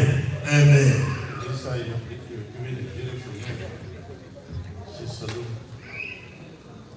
God is following you, God is with you. You're always protected by the Spirit of God. Amen. You're God's child who don't miss peace. So this one, God is following you, you are protected 24 hours a day. Are you with me? Can I get a witness? Hallelujah. Amen. So, you will get a certificate and let's take a picture. I may ask you my question. Okay. So, can the paparazzi, picture taking time. It's terrible. It's terrible.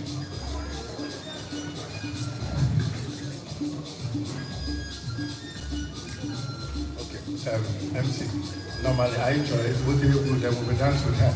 With them, two of them. Yes, what they do.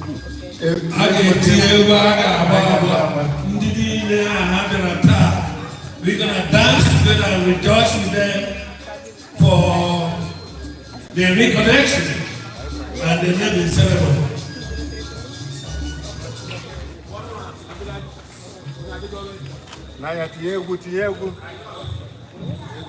Is our we are gonna come here. Afrobeat is coming now. And everybody will dance. Everybody come on here. Let us rejoice with them. Afrobeat dance, Afrobeat, the African oriented Afrobeat music for celebrating with our newly baptized sisters tonight. Here we go, DJ.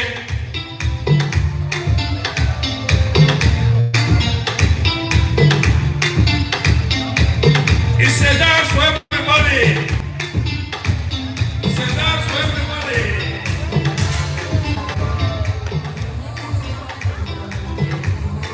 Obidia Chisabuda.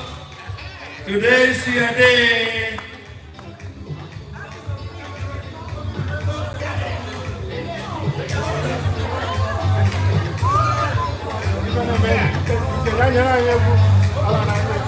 I'm a table, we're already on the floor.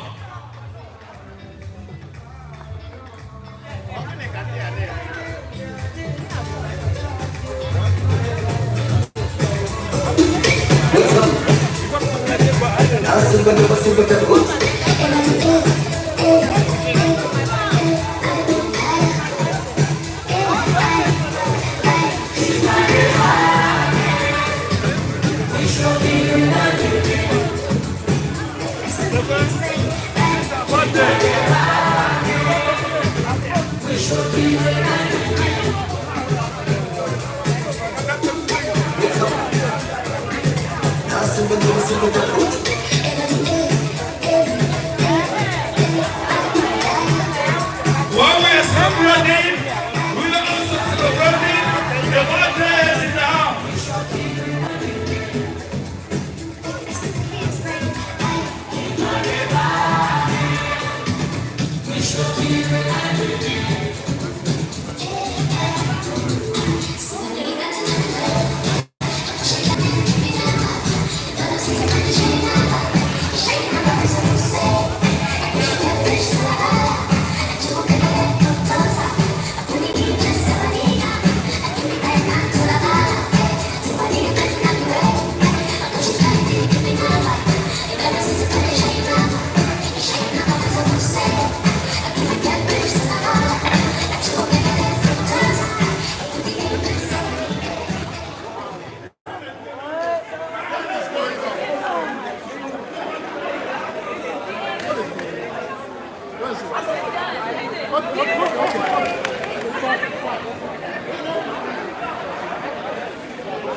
a beautiful day for these two wonderful people.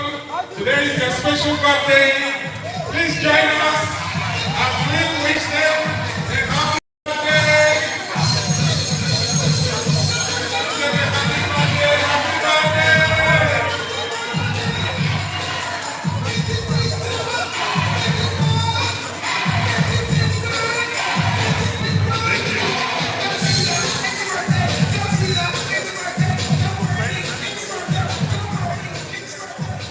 Thank you very much. Thank you, and happy birthday. And many more years ahead.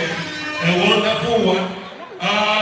The next, Commissioner Lawson and the Gulagiti community, it should be known that the Gulagiti community are the descendants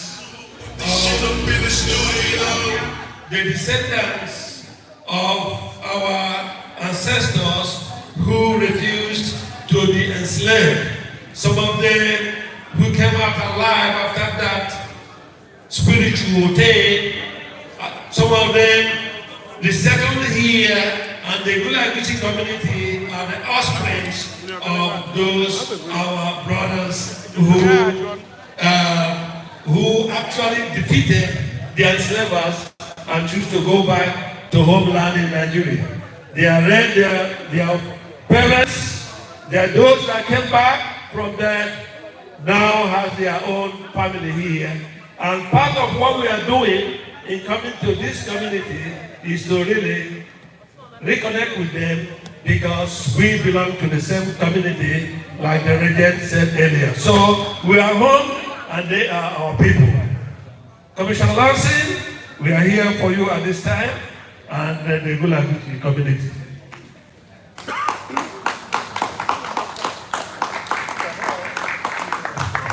Thank you, thank you, thank you. At this time, the internationally known Gulagiti ring shouters are going to give you what you gave to us first.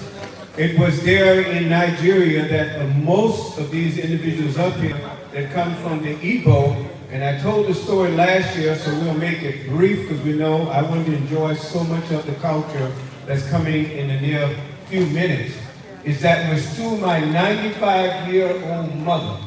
And I just knew she was going to say in my mind, she's probably going to say no, so I was bracing myself for a no, because at 95, you do whatever your parents tell you. And that was just 2-3 years ago. Since that time, my mother has gone on to be with the ancestors. But one of the last things she said to me, and I said, I'd like for you to do your DNA. I said, it's easy, it's a swab. And I was bracing myself for no. And she said, I want to know where I come, I will do the DNA.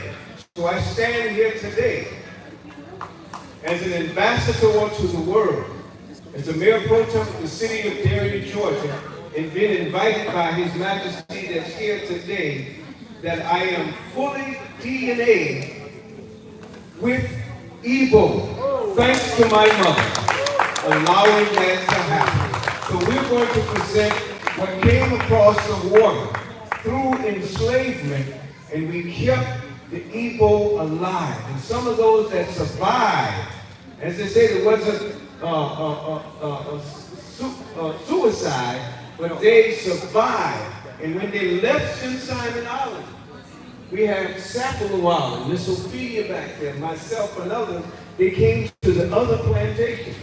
And at those other plantations, you have the Gulagiti ring shout. One of these days, from St. Simon Island, one of these days, one of these days, when the Lord called me, Brother Jack, one of these days, my people, one of these days, my people, one of these days, when the Lord called me home. Now we have some special filming today that will be spread throughout the United States of America. a production that worked, for those of you from America know Otis Radio. So we're doing some special filming. You may hear some loud noise because of the drone.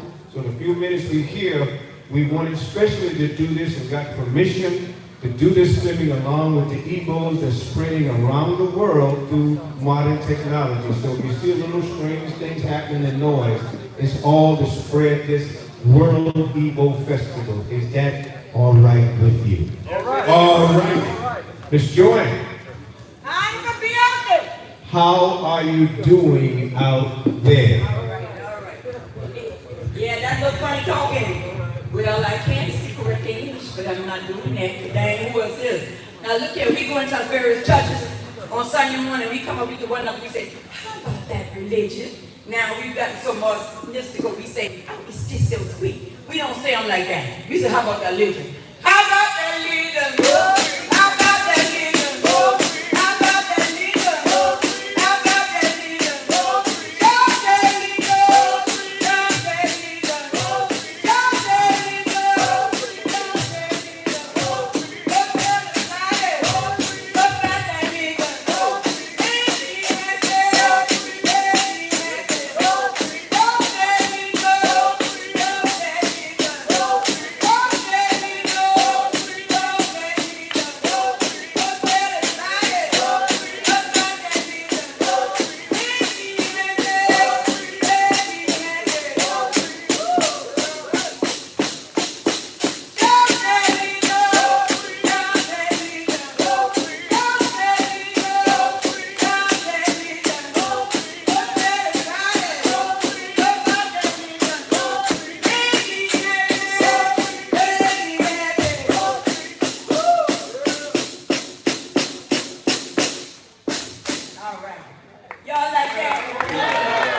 Is it lives. Sunshine, not rain. Pleasure, not pain. And I'm looking for a man and not a child. So what if I am a black woman? Is it a sin? Well, pray for me and pray for yourself. Because if you don't like women of color, we are midnight black. We are chestnut brown, cocoa dip, big lip, big hip, big breasted, and beautiful. All at the same time. So what if I am a black woman? I've got same rights as you.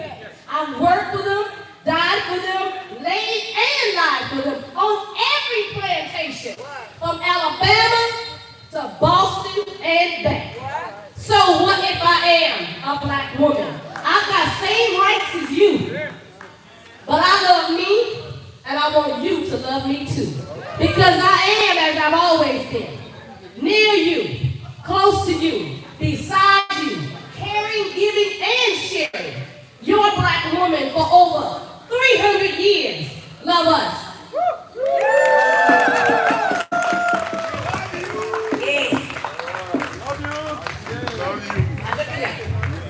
Us know that Jesus ain't coming back down here to us no more. Now we've been way up on in some way, and people didn't feel it, man. They're giving it hoping, because they had us, phone call me that night they going on the road. But anyway, we had 7 days some minutes like this year. And then they bring them down to people, had some more people there. But we've been in the top 3 group, people looking up in it. We had security, whatever shit it is. Yeah, I used to, I can't say all that. But anyway, we had seen a phone call, Blow Give a Judgment. Because Jesus ain't come back down here and ask no more. I ain't gonna tell you why. Because they ain't treat them good in the billion. Blow Give a Judgment.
what came from Nigeria, what came from, what do you call that back then, what came from Igbo.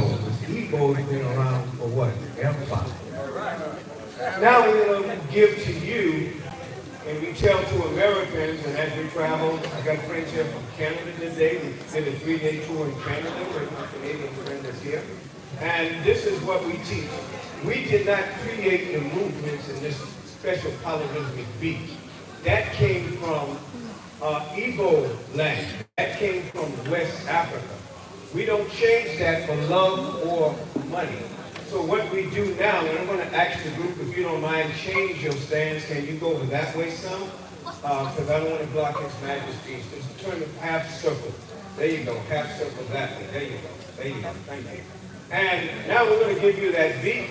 Anybody ever heard of the movie Roots in America? Yes. Well, they hired us with the new Roots movie in 2016. And we had to show Hollywood, we call it Dollywood, that special ring that you see, and also that special polyrhythmic beat. But before we did that, we're going to take you to Igbo land in the rice. Right quick, Miss Ophelia? Let's do that rice real quick, because this is what that same mother that I told you that was birthed back in 1927, she used to beat the rice, and you guys know about that. So in America, a lot of Americans didn't do that in this century at all, but in the last century, the century before, So you guys that they're from Igbo, y'all are used to it. So this man a little bit, this is how we were able to eat rice after you fed it, or you newcomers. We had to grow it in here. I don't see it now, but the photographer is here, and Hollywood is filming. He's getting it now. And that when the wind is blowing, we were able to get that, and then we could cook and eat the rice. Now we're going to give you that polyrhythmic beat, if you don't mind. Thank you, Ophelia. Let's give her a hand. All right. Now this is the polyrhythmic beat.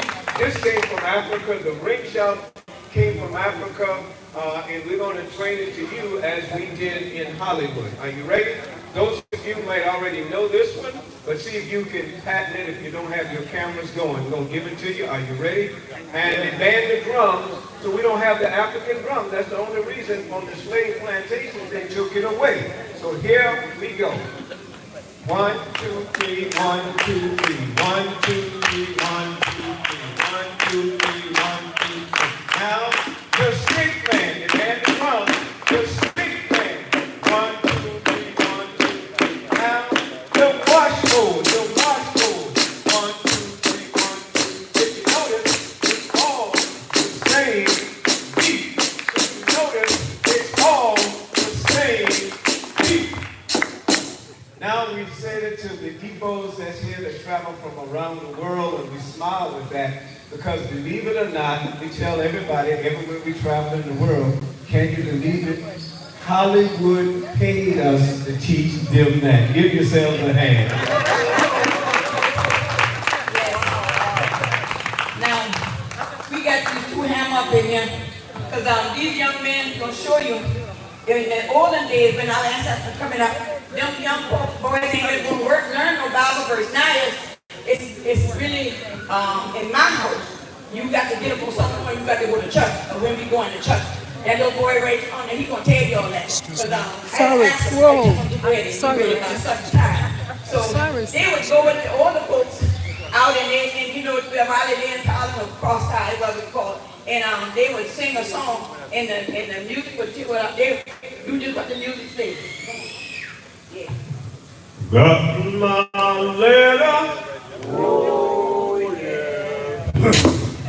Got my letter. Oh yeah. Got my letter. Oh yeah. The people keep a coming and the train done gone. Book of Revelation. Oh yeah. Book of Revelation. Oh yeah. Book of Revelation.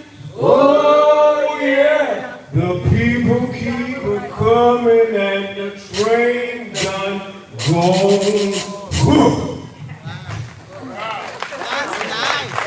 In Ophelia, we were in Darien just before the pandemic, and a group of scouts came because they was trying to fulfill an opera. How they was going to fill up something there, they just got to talk here and this kind of singing. I ain't know how they would do it, but anyway, they're doing what they're going. And I'm not going to do just what they said we do. So anyway, along came the person with them was at that time Fort Lauderdale, the United States, Tracy J. Smith, and she went back to New York, wrote a book of poems, and she and Tyler waded in the water because of the soulful singing and the love that she felt from this group. We've sang a whole lot of songs about Harriet. We done wrote music and documentaries and all kinds of stuff like that. But now, we did a 3-day tour in Canada. And now everything been done but prayer dance. So we're going to do the prayer dance, but we got a little gal who like to dance. So she's going to do this prayer dance for y'all. And she got a little trusted friend that they got Harriet in a book carrying a gun that's high and no more tall as she is. And that ain't true, because she been running through the swamp. Now she carries a little trusted friend with her. Now ain't no pill or nothing there, she gonna show them to y'all. And if you start running with her, you have to go all the way. Way in the water, way in the water to go way in the water. God's gonna trouble the water. You are way in the water, oh way in the water to go way in the water.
I've always said, in order to know where you're headed, you have to know where you came from. One of the ladies in our group, she went back home, sat in the chair, and she wrote a poem. And the poem was talking about the unplanned trip. She's not with us because she was injured, but she's still in our spirit. She's still a part of the Gullah Geechee Rain Showers. But she said, the ancestor said, what you doing here, Margie? You ain't got no business here. You ain't your time yet. She said, well, I'm glad it ain't my time.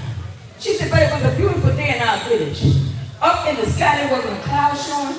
There was a cool breeze blowing. We decided we'd go to the seaside. Little did we know we'd soon be taking an unplanned ride. From out of nowhere, these brutal strangers came. They put shackles on our feet. They put shackles on our hands. Thrown into the bottom of a dirty, dirty ship on the way to an unknown destination. It was an unplanned trip. We crossed the deep blue sea to a foreign shore, a place we did not know and a place we certainly didn't ask to go. We gave you a life of comfort and ease, working untiringly. Everything you were asked to do, we did it. Never once did we refuse. Because in our body, we carried the seed of becoming free. We tilled the soil, cultivated the land. To this day, some folks still can't understand. We are a mystery. Other folks look at us and wonder how we can live and still yet be. But it's not who you are, but whose you are that determine our destiny. But thanks be to a man named Abraham Lincoln who did write a decree that on January 1, 1863, we would all be set free. And if Mahalia Jackson had been alive, she would have penned the words to this very song. Oh, freedom. Oh,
Thank you so much, Your Majesty and dear friends. We look forward to being home to us now, which is Igbo land, the Ouambala River. Thank you, thank you, thank you.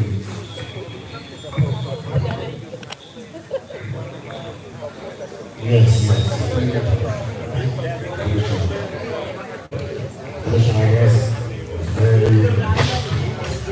This is very touching indeed.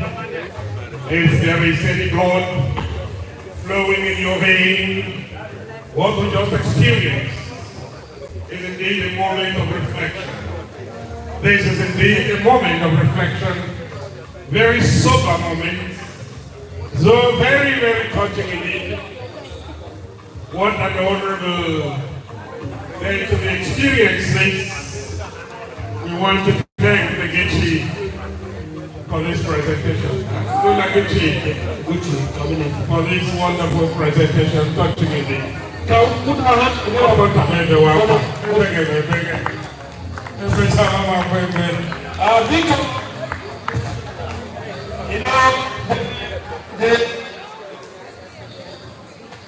The unplanned tree that they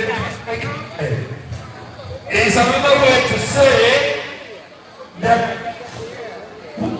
what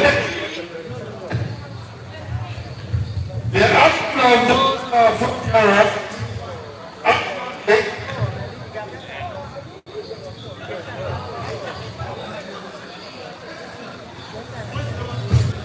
the action of those our fathers made a statement.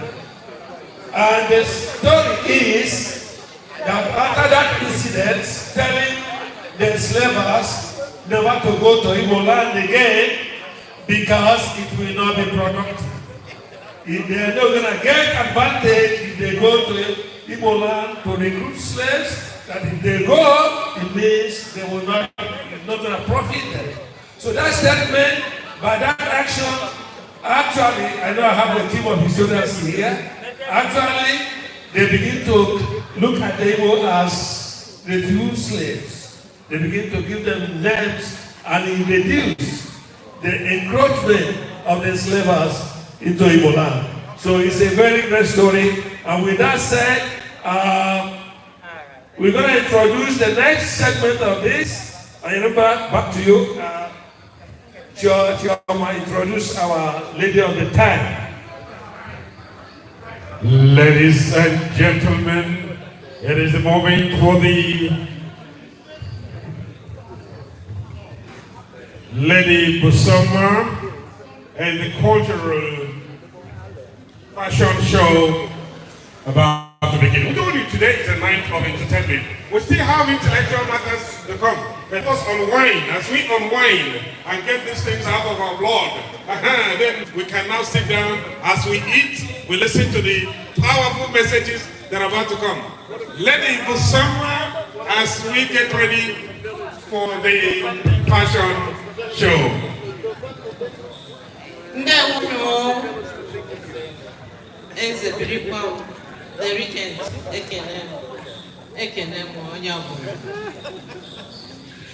Greetings. It's always good to, in the middle of being so serious, to unwind a little bit, be proud of our culture, what we wear. It's always a good thing to show. Every year, what I do, I bring some people from the crowd to join us. This year, I'm going to start off first. By the way, my name is Lady Choma Gueri. I'm the social director of this great organization, CISA. I'm also the CRO for SRG, CEO SRG Event Management. We do a thing and we do it well. But I'm going to start today with our African-American brothers and sisters. I want to appreciate them this time. I want to make them know they are welcome and they are welcome with us. So it's different. This is for African-American brothers and sisters. So let us please support them, okay? So I'm doing something different this time. Again, it's gonna be brief, but we want to be here and we want to be represented.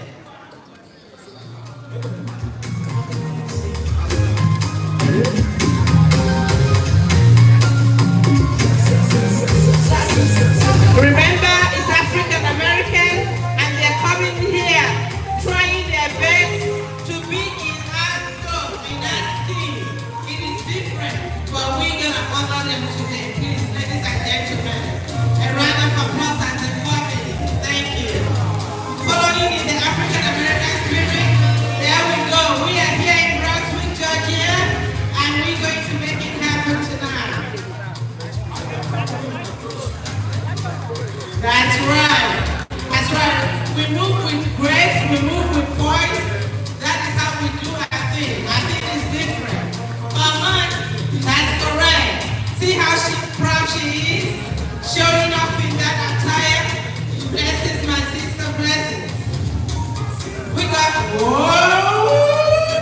We do the turnaround over here. There she goes. The lady herself. You have your own style, right? We have your own style.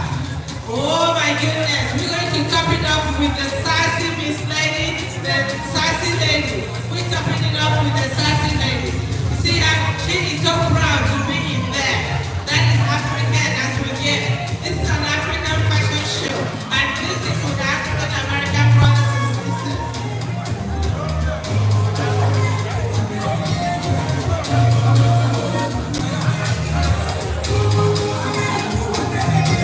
Bring it home, bring it home.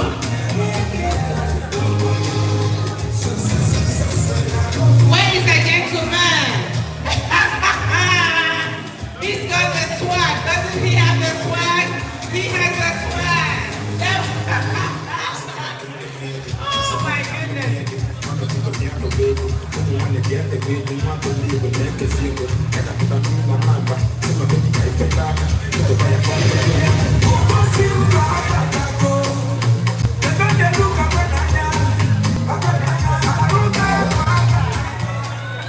Okay. Let's see what they are trying to tell us here. A round of applause for them, please.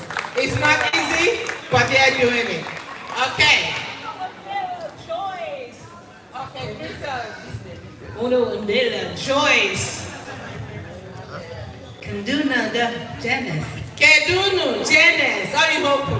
I'm a man that brings him up. Kaduna Rhonda. Kedunu, they like that one. Kedunu, how are you all? That's what it means. Kedunu Rhonda. Kaduna Geechee Girls Tastes and Tours Dana. All right, then everybody's liking the Keduna. That's what they're choosing. I don't know. Barikwa Bahia. Say it again. Barikwa. Birikwa Bahia. Birikwa Noese Birikwa Nahia. Gentlemen, what do you have for us? Alhamdulillah, John. I have John. Koroniaka. I have John. Okay, I have John. So, who can just come out here and tell me how you feel dressed this way? One person, one volunteer. Come on, get this microphone. I'm always used to the microphone. Today, I'm not doing it. You're all going to help me do it. So somebody come tell this microphone 1 minute and tell me who volunteers. How do you feel dressed like this? This is our ancestors, okay? How do you feel? I feel absolutely like a princess, like a queen. I always feel royalty when I'm dressed in this attire, so thank you so much. Welcome, my dear. And that's why I changed to this attire so I can mix in with you. And that's what I did. I did that on purpose. Again, we are good to be here, and we love to be here. Let's see. Our African American brothers and sisters, if you want to come and join us in this dance, we're going to do. You are welcome. The floor is open. Today is for you, and that's how I want to do it.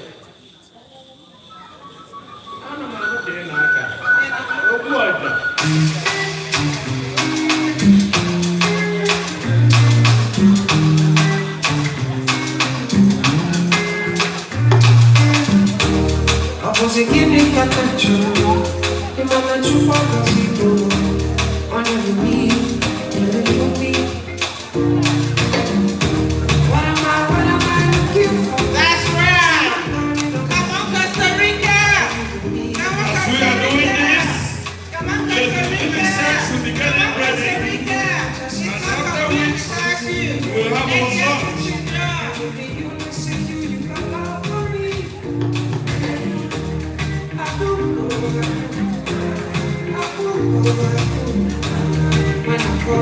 Oh my goodness.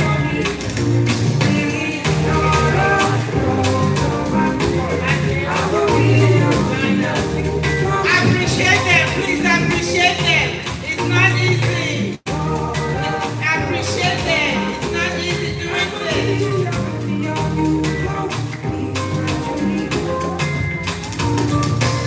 Give me out, I'm gonna run away. Show me how I'm gonna go you play. That's right. With grace and poise, that's how we do. And we are talking with our hips. Our hips is on, we are doing the talking. Talk with your hips, ladies, talk with your hips.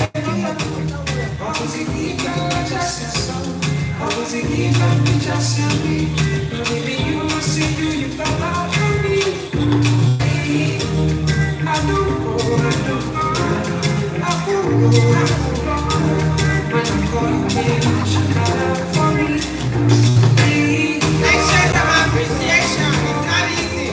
Thank you. Thank you.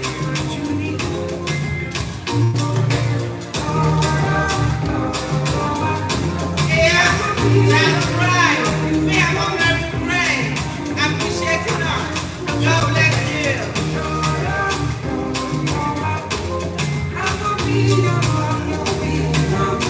Costa Rica is in the house.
One more minute and we'll be done. Stay on the floor. Stay on the floor. It's not over yet. Hang on, hang on.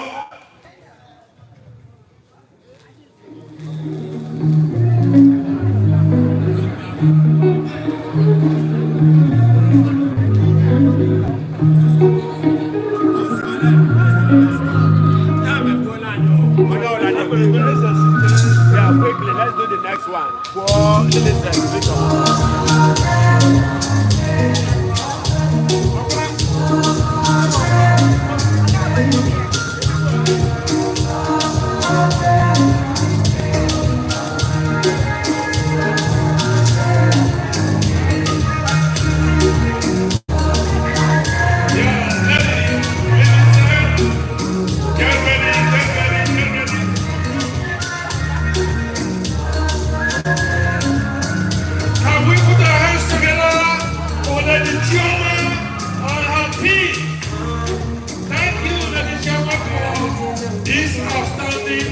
Performance. Thank you. Thank you. Whatever how we can. Ladies, come outside.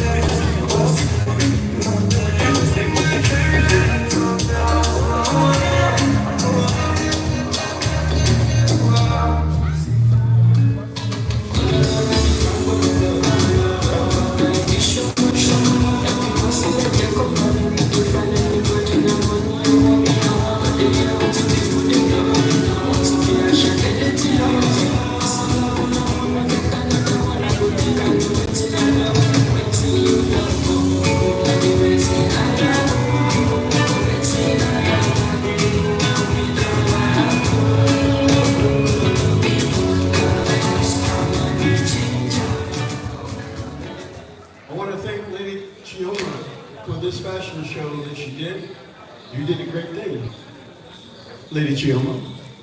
All of these models that you attired in Igbo attire, they are African Americans. They are African Americans, and they're all from this area. They're going to have their DNA done, and they're going to come back here next year so that they can get their name of His Majesty. Yeah. Thank you, Lady Chioma. Thank you so much, and I'm glad I did that on my birthday. Happy birthday to me. Happy birthday. Now, we are bringing in our cultural director, Lady Lillicent Obuago, for her outstanding next performance, after which we'll be ready to go for lunch. Lady Lillicent, this is your time. Hello, where's my brother? Where's my brother Harrington? They took my brother from safe ship, took him to Dunbar Creek. I'm looking for my brother. Brother, where are you now? Because I'm tired of looking for you. I'm getting blind looking for my brother. Brother Harrington, where are you, man? Brother, where are you, Harrington? Hey, where are you? Where is my brother, Harrington? Mama, where are you? Check. Brother Harrington, where are you? Oh, where are you? Where's my brother?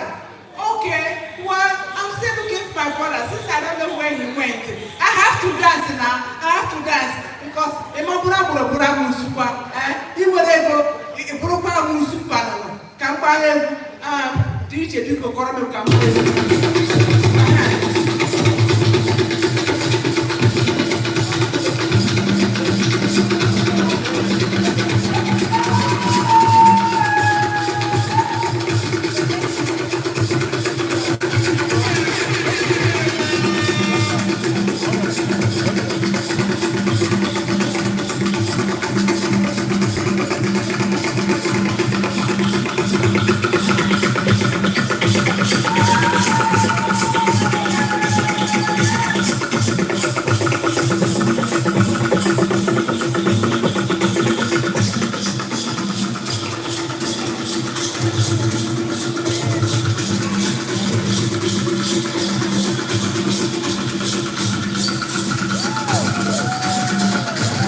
letting the crossroads end. Letting the crossroads end.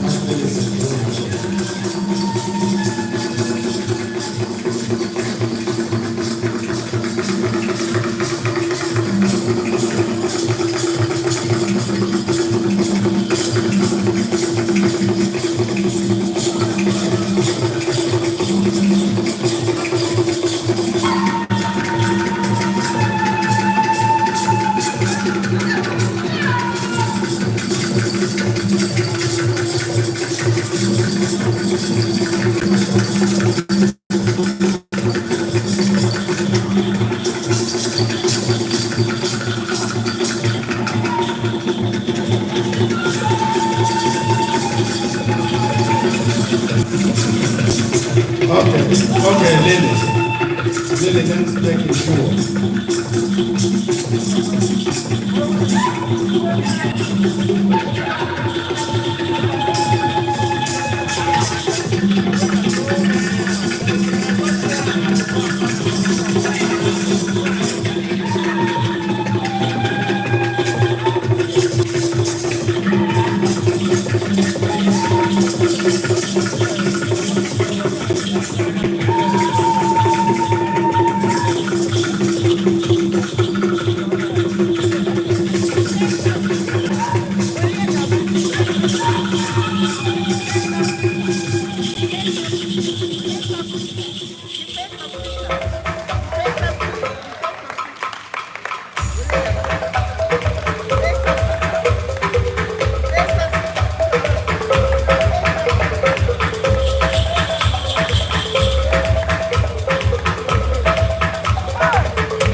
Hollywood is in the house.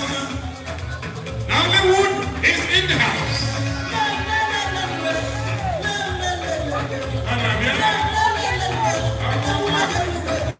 South Africa, Dr.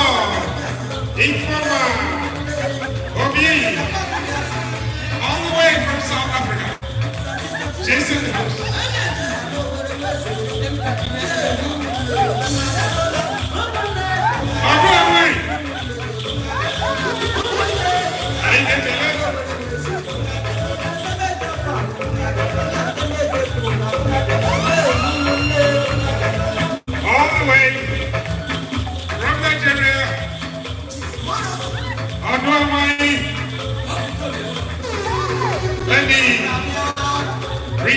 Njenje.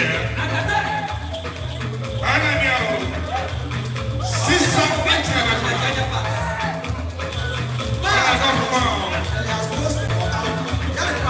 we are waiting for Orlando who goes to Wagulele. The dance group from Orlando. I need you. Because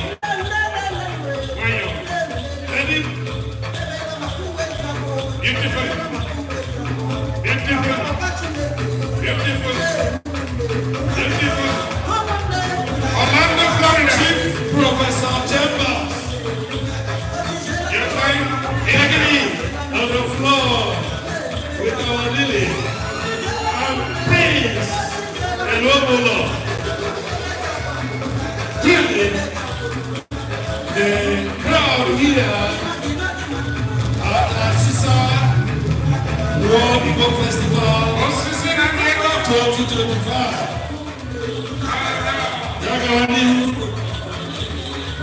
Council of Igbo States of America, Dr. Josephine Akwaji, finishing strong.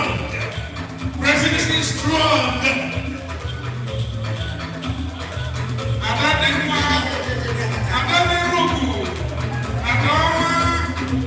Josephine. President of President. Let's move on.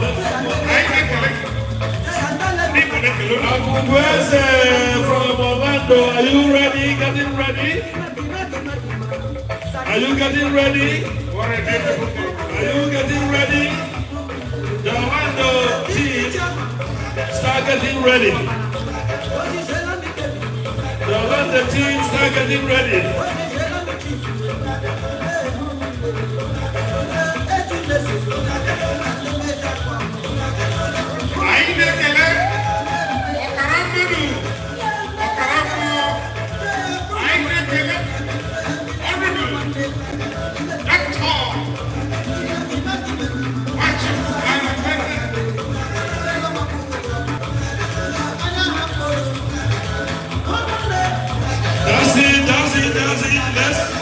Let's make room for others. Let's make room for others. Akubeze is almost ready. Yes. Biko. Is ready. Biko. Yeah, we'll clear on the floor. The floor needs to be cleansed. Biko, the queen mother left a bag like this. But there are personal contents in it. If you get one, if you have one, please return it to Queen Mother. A bag like this, she got something in it, and she's looking for it. Can we get some boys to pick up the money, please? Yes. Ladies and gentlemen, as we wait for Orlando to storm this house, it is a beautiful day here in Brunswick. In celebration of this festival, Council of Igbo States in America, one people, one voice, one destiny. As we celebrate Presidency, Dr. Mrs. Akwaji,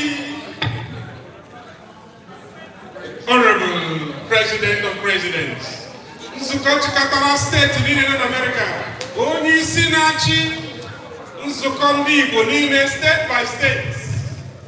Ọkpụrụkpụ nwanyị, agaraga nwanyị, adapụrụ, ataọma, adeji ọnụ,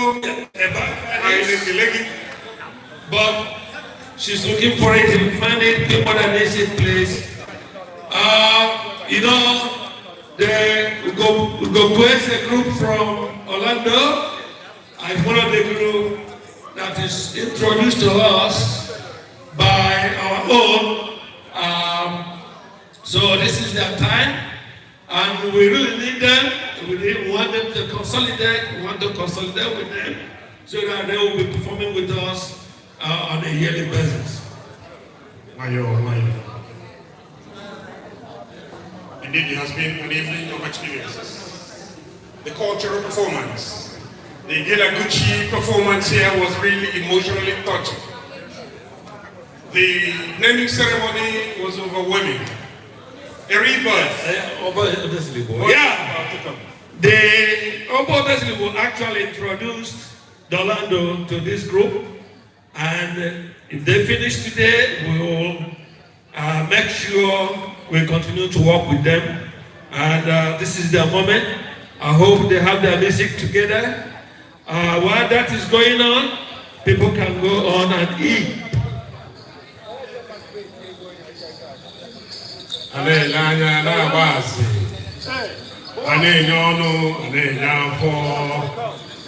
Wayo BJ. Emeka.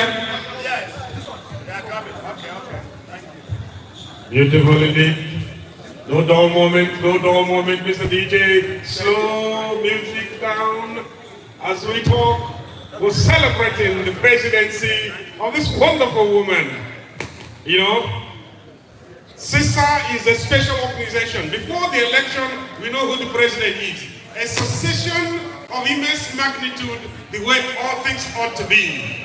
This is the only organization that succession is smooth. Succession, we know who is going to lead us. Next, I want to thank the leadership for instituting a perfect system of leadership succession, where there is no rancor, no discord. Things go smoothly.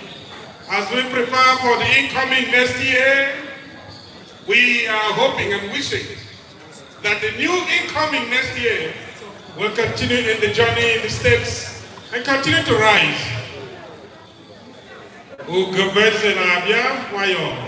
She's there. Take it.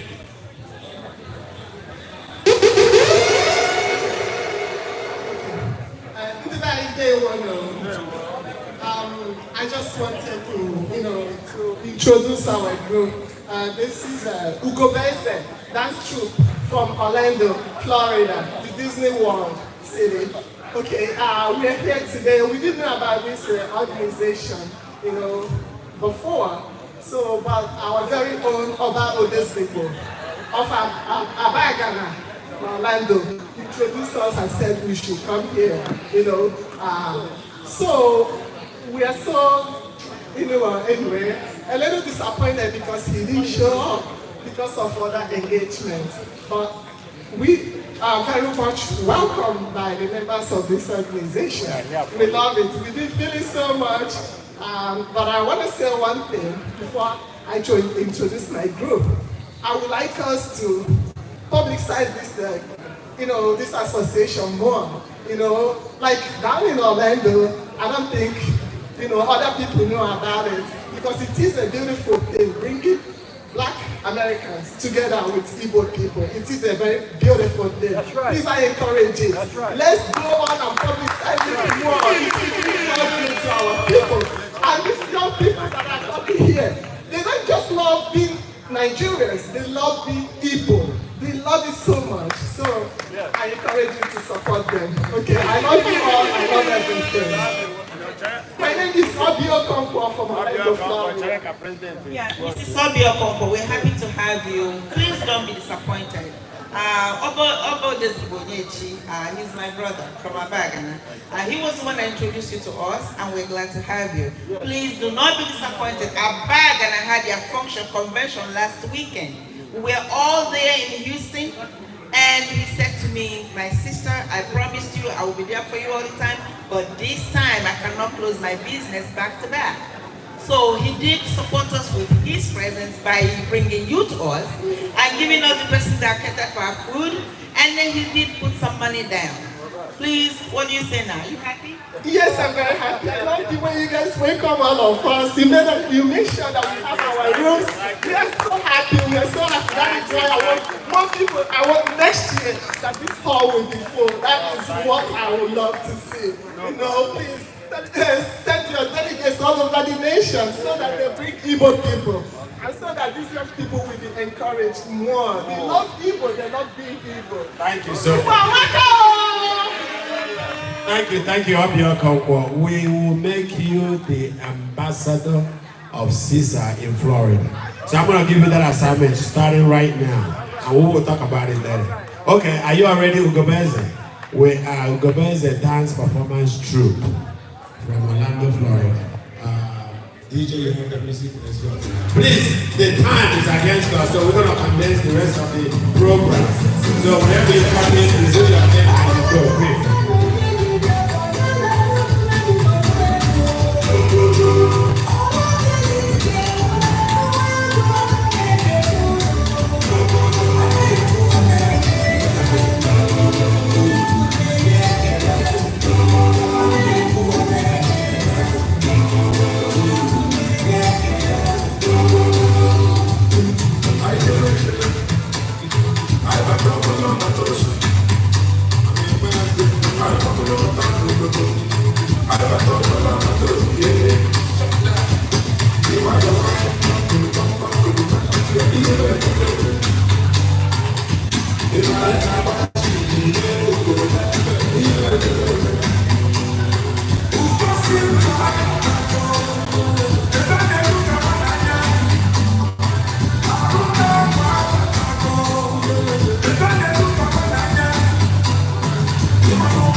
Thank you very much. Thank you very much. Yes, indeed. Wonderful hand of applause. Wonderful hand of applause. Beautiful indeed as we continue to develop these talents, as we continue to grow our children in promotion and protection of Igbo culture and customs. Aidekele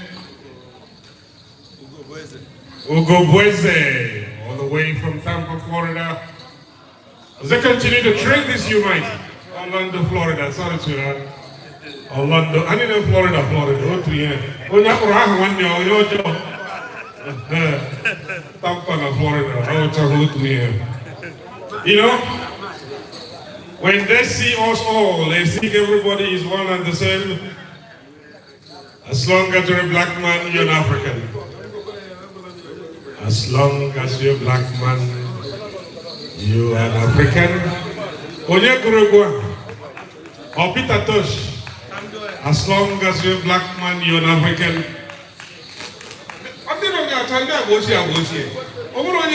Peter Tosh or Jimmy Cliff. As long as you're a black man, you're an African. Okay. Which song is that? Peter Touch. Peter Touch. Peter Touch. 100% Peter Touch. Peter Touch. Mr. DJ, do you have Peter Touch? As long as you're a black man, you're an African. As long as you're in this house, you're an Igbo man. I am Igbo. Igbo Amaka. Igbo Amaka. There is a great thing about these people called Igbos. The ordained people of God. And that is why he told us, wherever you go, you must possess this land. Possess your possession. It is ordained by us. Where did God tell the children of Israel to possess the land? Who can tell me? In that land where I'll send you when you get there, possess it. possess it. And that's why wherever Igbos are, whether we're in Russia, whether we're in China, wherever it is we are, we possess it.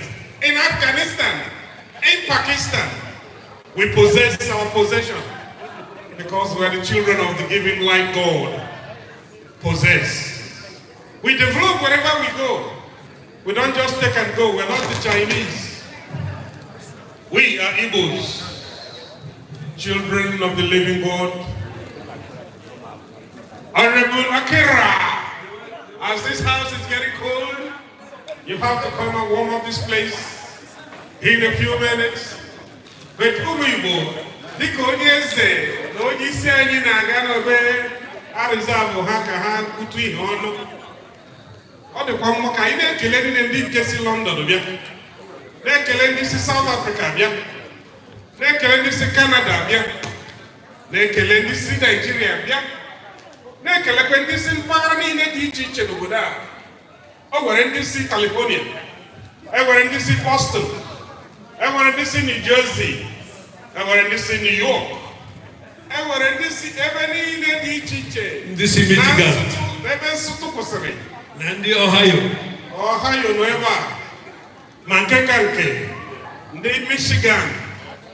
But of all, Atlanta is in the house. Atlanta, California is king in this place.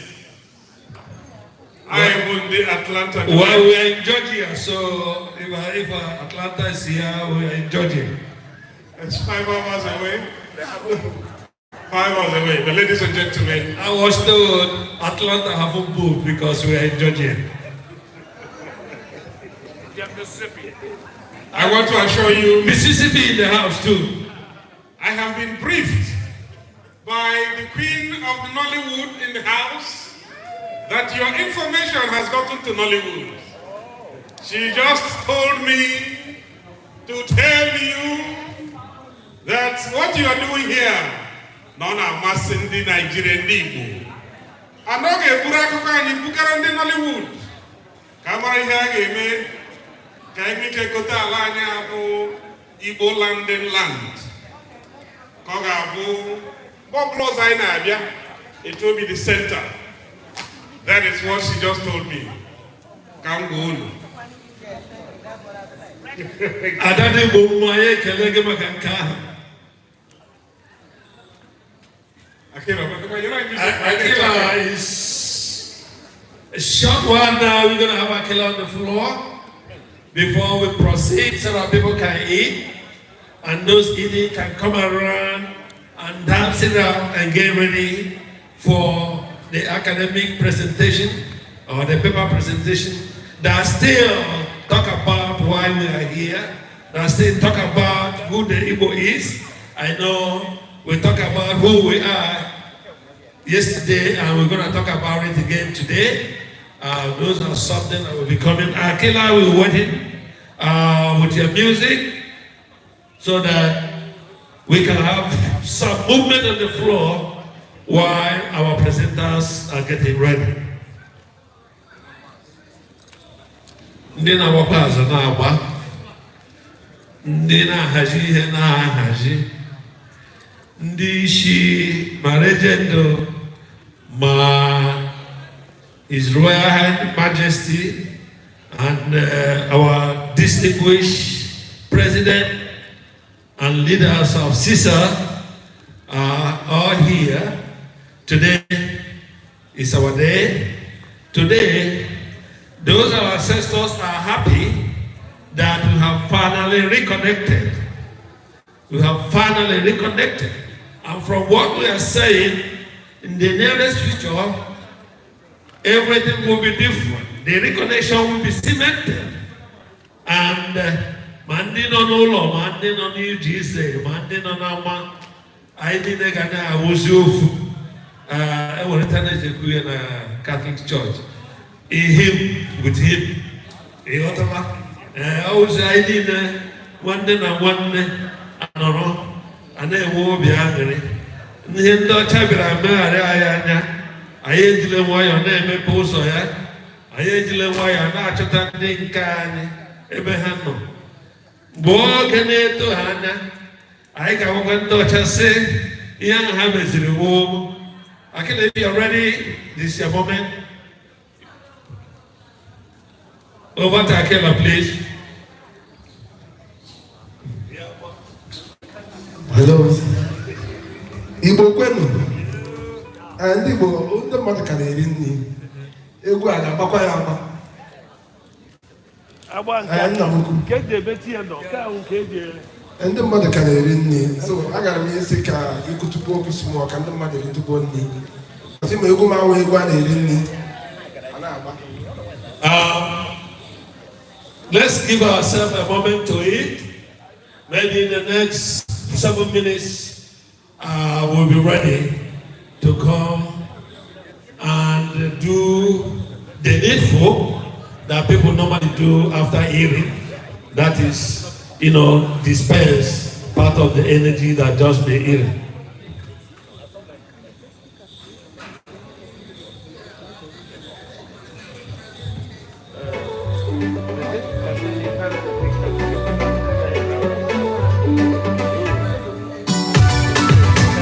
Okay, 1 minute. As a Wusie, I think you have the floor now. You can come and make your presentation. The president has directed that we can't just keep quiet. I know we have presentations.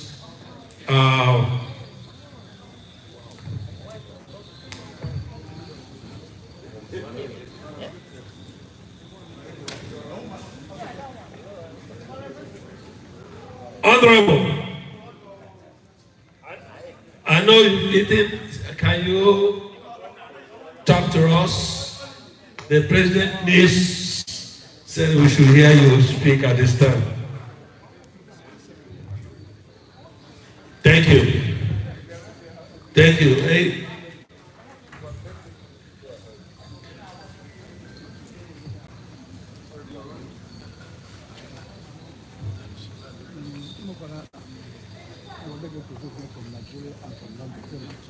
So come on and be virtual. Let's virtual. It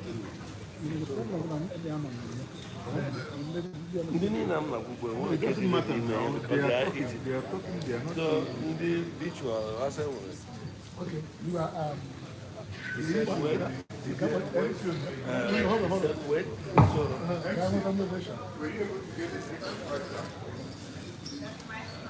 I'm working with a job now. I'm calling him, but it's not going through. Let me try. Can I try that maybe? Yeah, we're just giving up the minutes so that people can eat. And as we eat, get ready for, we may not stop again once we get started. Can you be Sunday? No.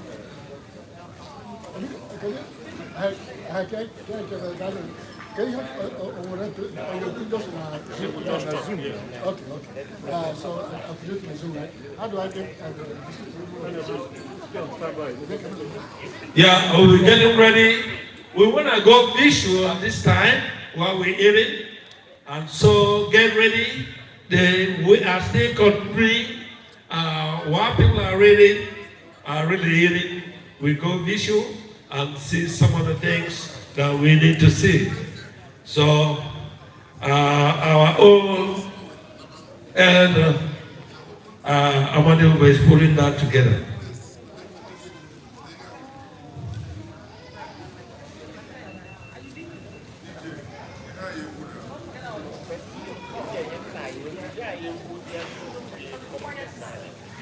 DJ Imana ndị Igbo a na-anọ n'oyi ewepụ egwu ị ga-etinye igwe onye ọbụla pụta ndị na-erigwe ndị na-eri ndị na-agbakwa agbara agba ndị na-ege ege na-ege ka anyị were na-aga n'ihu.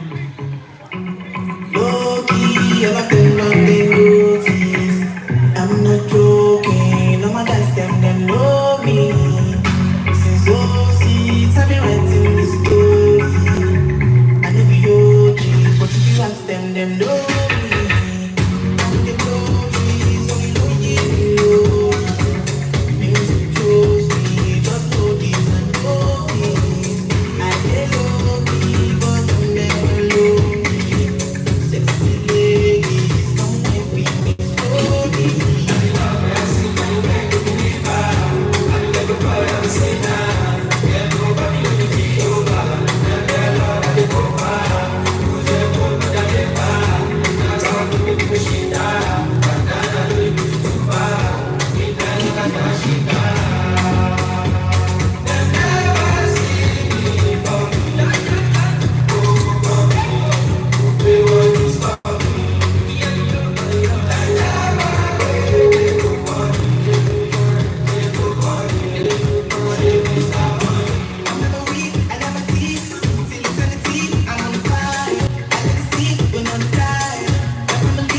de próximo mundo, ya me casa lucho como todo.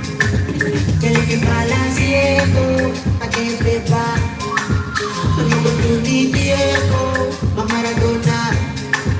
Que le fala yo sueco, vamos a pensar. Que le la pa' que pico negro, anda con pollo yo fresco.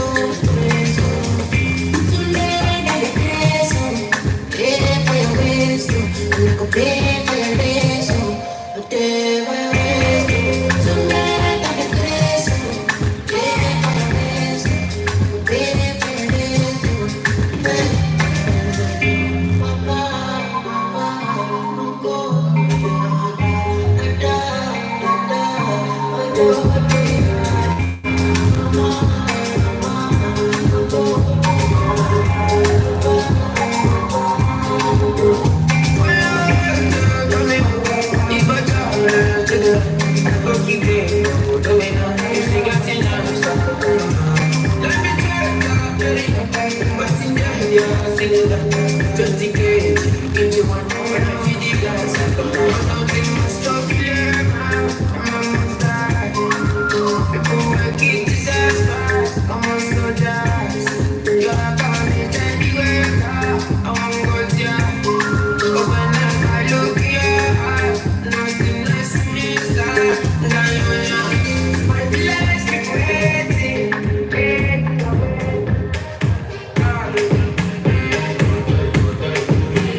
Let me see.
Yes, yes, we will not be from here.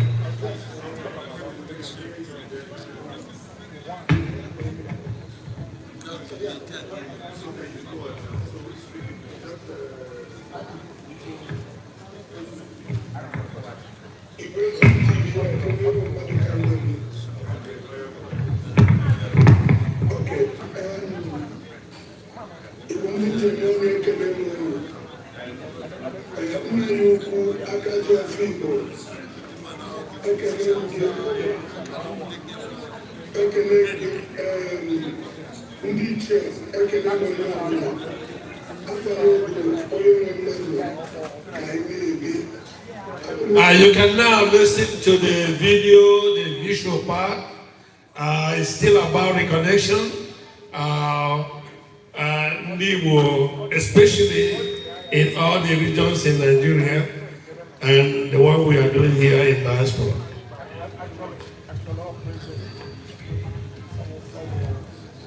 Okay, can I go on now? Yes, go ahead. Can I go on? All right. I can move. I will not go to because you couldn't easily. I will go. I will not go to Keynote. I will not go to Marginalization. And I will not go to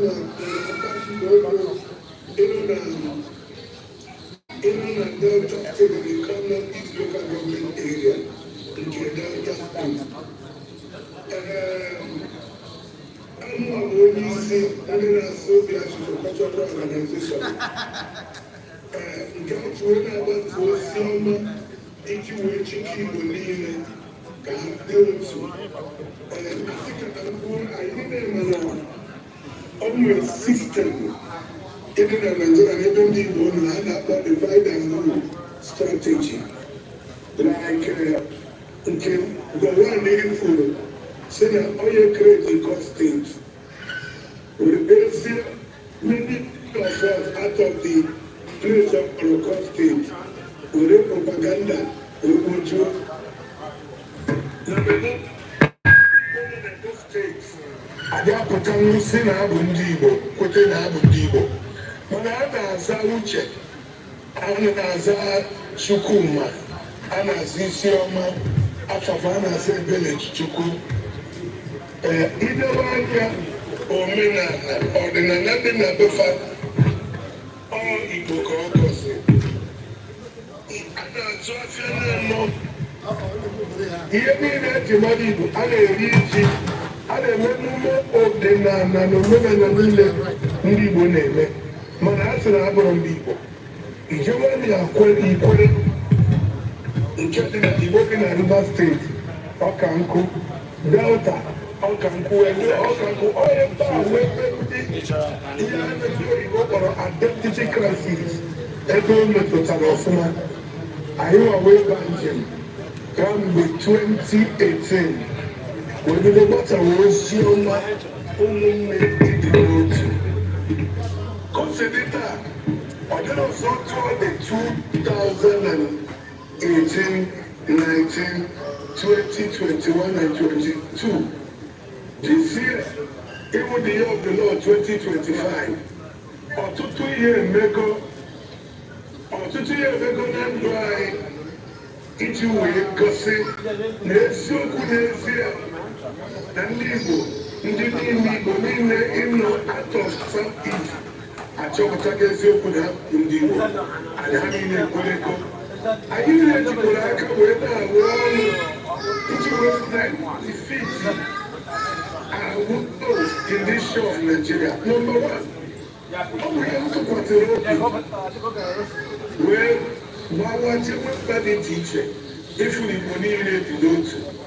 Other than Nigeria political space, and our as a minority in a place other than human majority. We need to have our as a minority to identify the ally. Where they bad propaganda against anyone who did Igbo. Igbo in a Lagos State, this is the Igbo. I said that I'm from Igbo. Wakita, Adirazo to Amaka, Osia, I know we need you.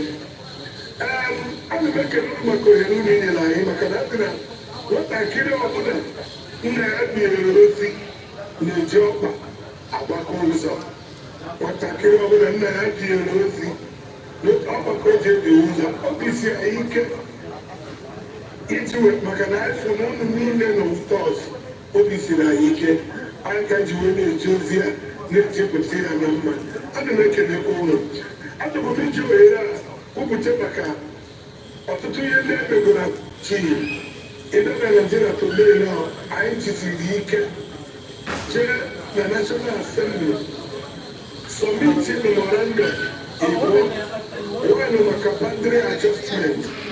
I never make it case now about federal government of Nigeria to do this open constitutional review.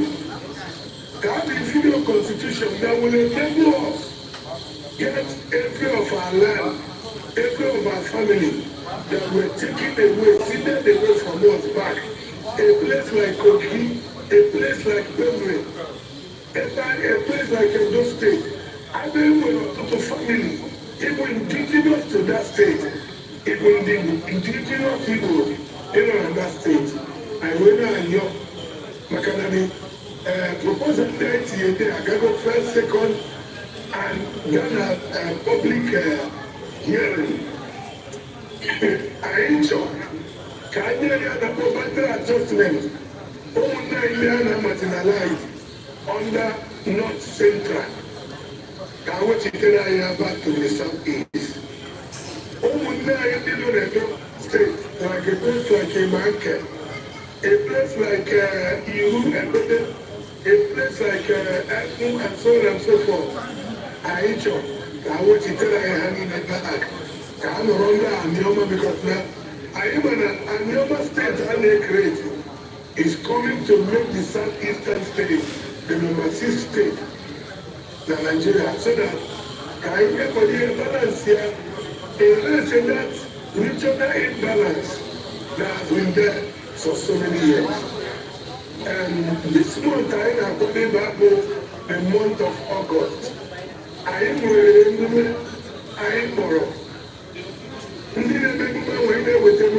Igbo unification movement in collaboration with Indian Afrobeat cultural organization. It was in Chicken and Guadalajara. I am with a conference I talk again. Igbo unification movement, Obako, Igbo, Ezari Igbo, Olu Nandela. The team who Igbo Gofu, everybody Igbo Nano, Yaburu na Sokoto, Yaburu na Meguri, Uru na Sweden, Ine Mibo, Ine Ribo, Onye Mokebo, so Igbo Ine Gofu. 29 and 30th of August, I made a conference. Kevin at the conference, Igbo Nuna, indigenous, na 13 states in Nigeria, a place like Anambra, Enugu, Abia, Imo, and a place like River State, River State, Delta State, Edo State, Benue State, Kogi State. All these states are in not together. Can you hear the Zuko Munne no Munna? I don't know if you were Chico Mai. I'm so good at it. Now, Pito being eligible candidates. As in a mother that Mama Tino, Webuanama. I'm going to Chico Mai. I am the majority in Nigeria. I couldn't be as Kura, even actually even an Igbo. I will not fall the way but we are there with that population. We are already a victor. We are already victorious. And this is one of the reasons why, knowing fully well that democracy is a game of number. It is a movement that has to do with population, numerical strength. And that is why our enemies has found a means to reduce us to a point where they can use the word for a word like this for us. Now, Igbo talks. But we are here to make them understand that we are too many to be cut down. That we are too large to be cut down. But I can hear that behind. So as it is today in Nigeria, it is coming to everybody's notice and understanding that Igbos are not landlocked, that Igbos are not done as our enemies, as reference us to be.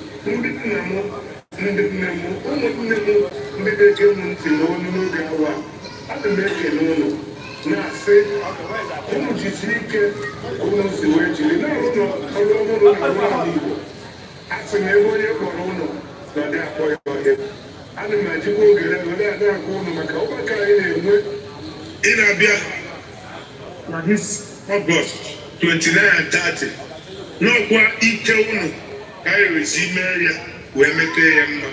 We make alone. Igbo kelemu, Igbo kwenu, Igbo Delta kwenu, Igbo Rivers kwenu, Igbo West State kwenu, Igbo Mpobe kwenu, Igbo Kogi kwenu, Igbo Cross River, Igbo Abia kwenu, Igbo Ebonyi kwenu, Igbo Enugu kwenu, Igbo kwenu, Igbo Anambra kwenu, Igbo Rivers State kwenu, everything Igbo si kwezueno. Ekele kwemuno ndị nna m ndị ewoni obi dị m ụtọ iji nọ ya n'ọnọdụ ga-awọ ka m step order for nwanne m nwoke nke aji Chukwuemeka Kogolo mara Deputy Jesus on the social media. Daalụ ndị nna m ndị ewoni.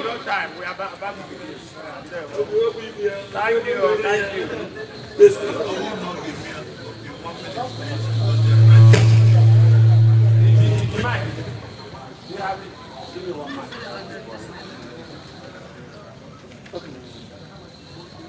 you. Okay.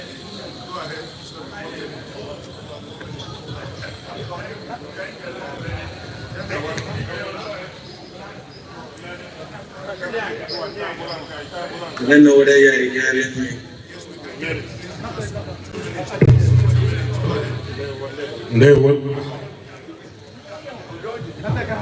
Ladies and gentlemen, I am Wagas. We have refueled. I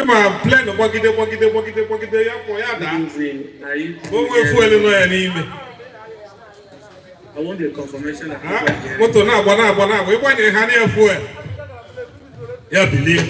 we have refueled. Chukwuemeka Kogolo. Have money on the Chubo. Nima and Yocha, not local government of Delta State. And Gumafigo. When you are only in a social media, here Jamarum with Deputy Jesus. So I'm very happy. Obina Tom Lepo. I'm going to buy them. Obina Tom Lepo. Obina Tom. So Obina Tom Lepo Nano Nimun no Gawa. This low Bosnia, distance is not a barrier. So even though that I'm here in Nigeria, I'm still with my brothers and sisters. Njenje Jemba and Igbos in diaspora. Ndibu Umena Niwa Iwe Jembozo. Jidesia in Isibarianabu. I'm very happy that I'm with you people today. And I want to let you know that we here are happy that you will recognize our efforts. I'm a member of the Ancestral Cultural Organization, and he has already explained what we are all about. Only Ebony Igbo in Nigeria, Afrobeat. So here is the organization and then Afrobeat. I will be able to on. So no gonna na so bia obodu no bodia di na Bayelsa obodu no bodia di na Edo State obodu no bodia di na Delta Mana ndị befa na-asụ bịa, na-asị ndo, na-asị nnọọ. Onye ọbụla bụ member of this organization. By default or by intentional. I will go ahead and answer them. So, organization I am running now. I am looking to name organization now. This is a point I did not get a Woku and Yoma states. I talk any Igbo and Yoma states. What would the 6th Igbo state? Because on the political atmosphere of Nigeria, we have been marginalized. Now, 5 states can be Igbo. In a way, the 5 states, I had to put it small. The Anambra is the second smallest state. The third smallest state in Nigeria after Lagos and Bayelsa. Imo Abuja the fourth.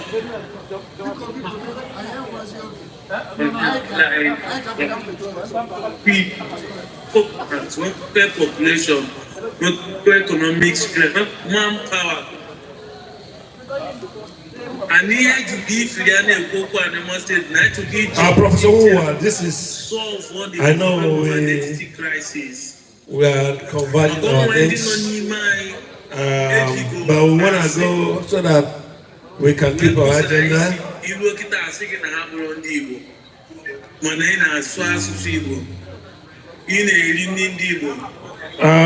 Prof, this is your time for as our guest speaker. Professor Uwa is a distinguished professor from Ohio. He was here last year, and Sister has adopted him as one of our own. And at this moment, are you using a slide? At this moment, I will hand this to my president to. If you're using the I don't know how. 45 degrees, so that you can be on film but also addressing. So where do you want me to? I can even do it here. How do you want to place it? Maybe it's even better here. Okay. Let them give me my mic. I can stay here. I was going to go to the podium, but I think he prefers I stay around here. Then you're near Mike, Robico. Yeah.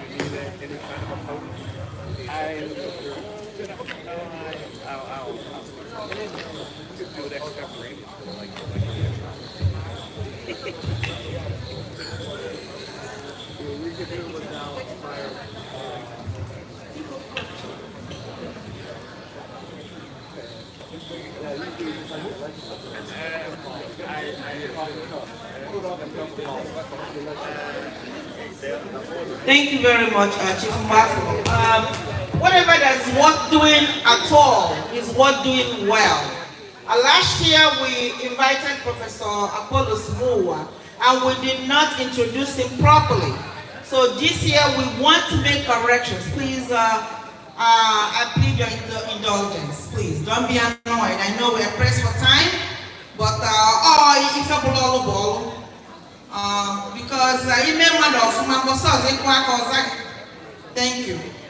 2025 festival guest speaker is no other person than Professor Mowa. I'm going to read his biography.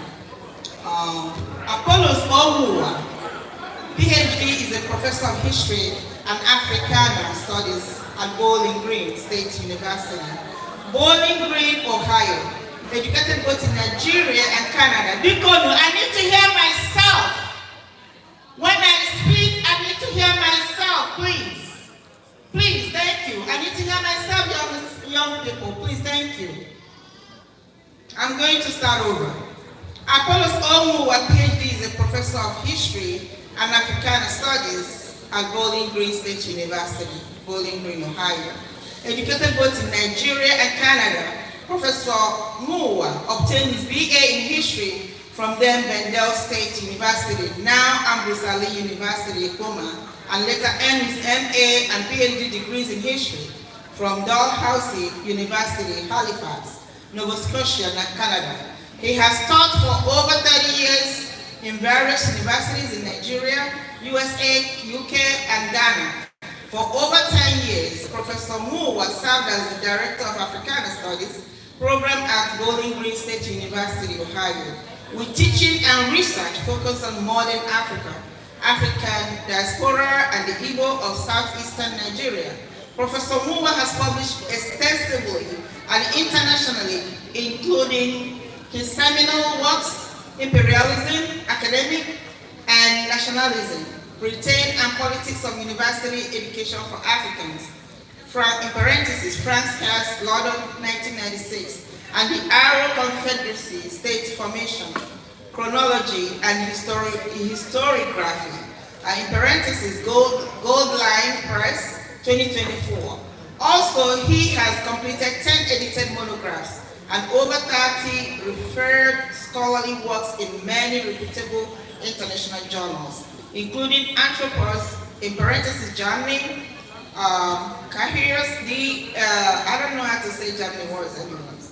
Africans, please forgive me, in parentheses, France. Africa Quarterly, India, in parentheses, Journal of Asian and African Studies, in parentheses, Israel. History in Africa, USA, in parentheses. Canadian Journal of African Historical Studies, in parentheses, Canada. IFE Journal of History, Nigeria, in parentheses. USA, in parentheses, and others. Editor-in-Chief of 4 Journal of Transatlantic Studies. Professor Mungwa is on the board of many journals and non-profit organizations, including the president of the Igbo Studies Association 2010 to 2014, chairman of the Nigerian Diaspora Movement, Secretary General of the African Diaspora Congress, chairman of Ekwe League of Professionals, and chairman of Uburuekwe Development Foundation. Professor Mungwa has been honored with 2 chieftaincy titles, Odenibo of Ekwe, Asian Kingdom, and Ohamadike of Umwecheza, Ihite Aforuku Mbise. Please help me to welcome Professor Apollos Okuchi Mungwa. Thank you, sir.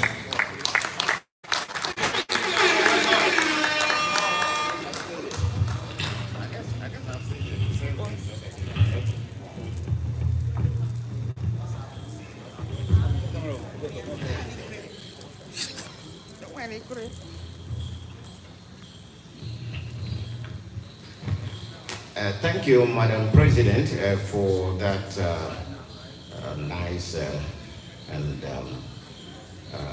unexpected reading of my biography. Your Royal Majesty, Ono, the Regent, or Bagan, members of the High Table, ladies and gentlemen,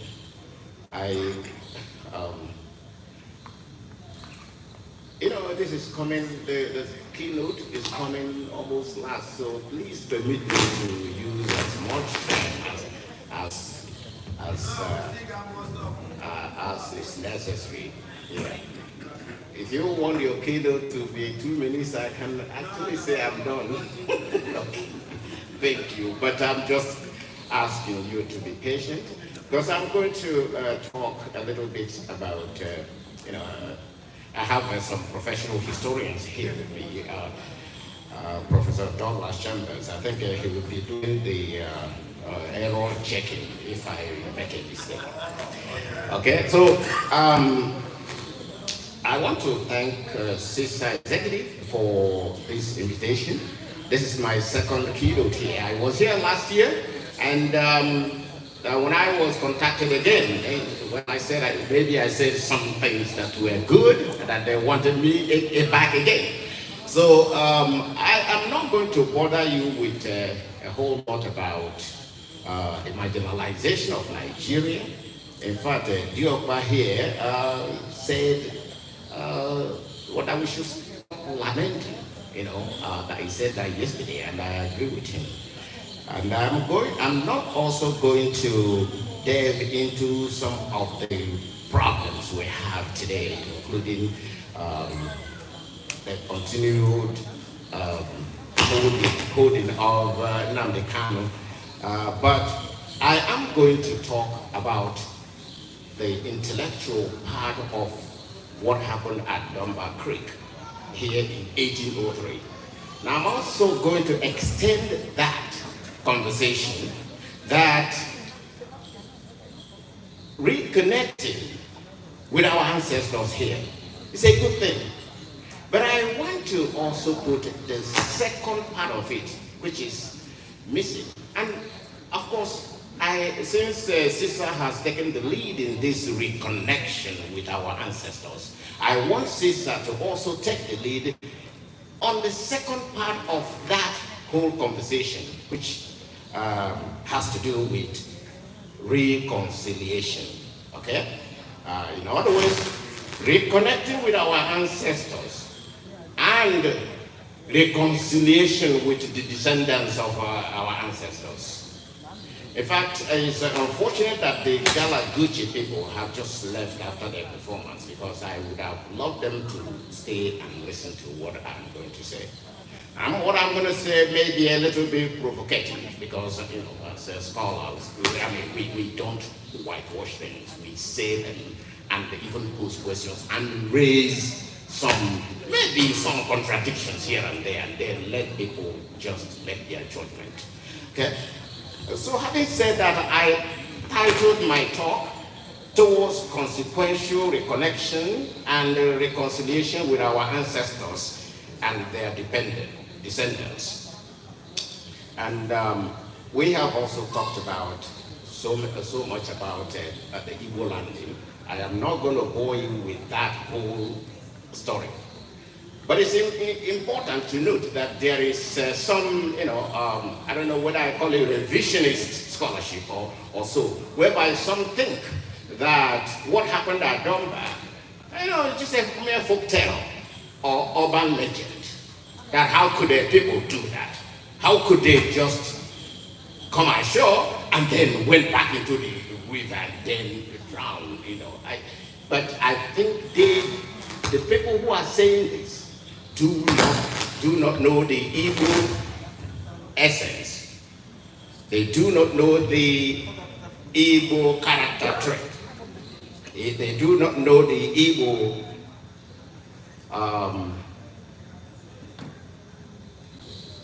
distinctive characteristics. They don't.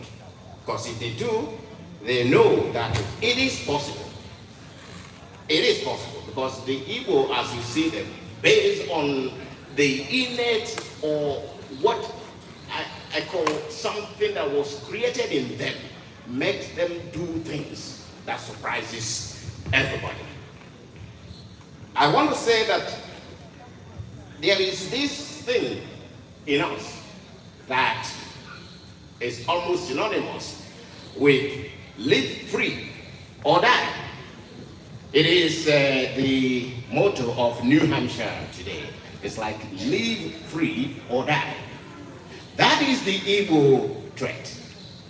And that was what the Dunbar, 75 people at Dunbar did when they just went ashore and said, look, because we either live free here, because when they got out and looked at this place, they said, no, not for us.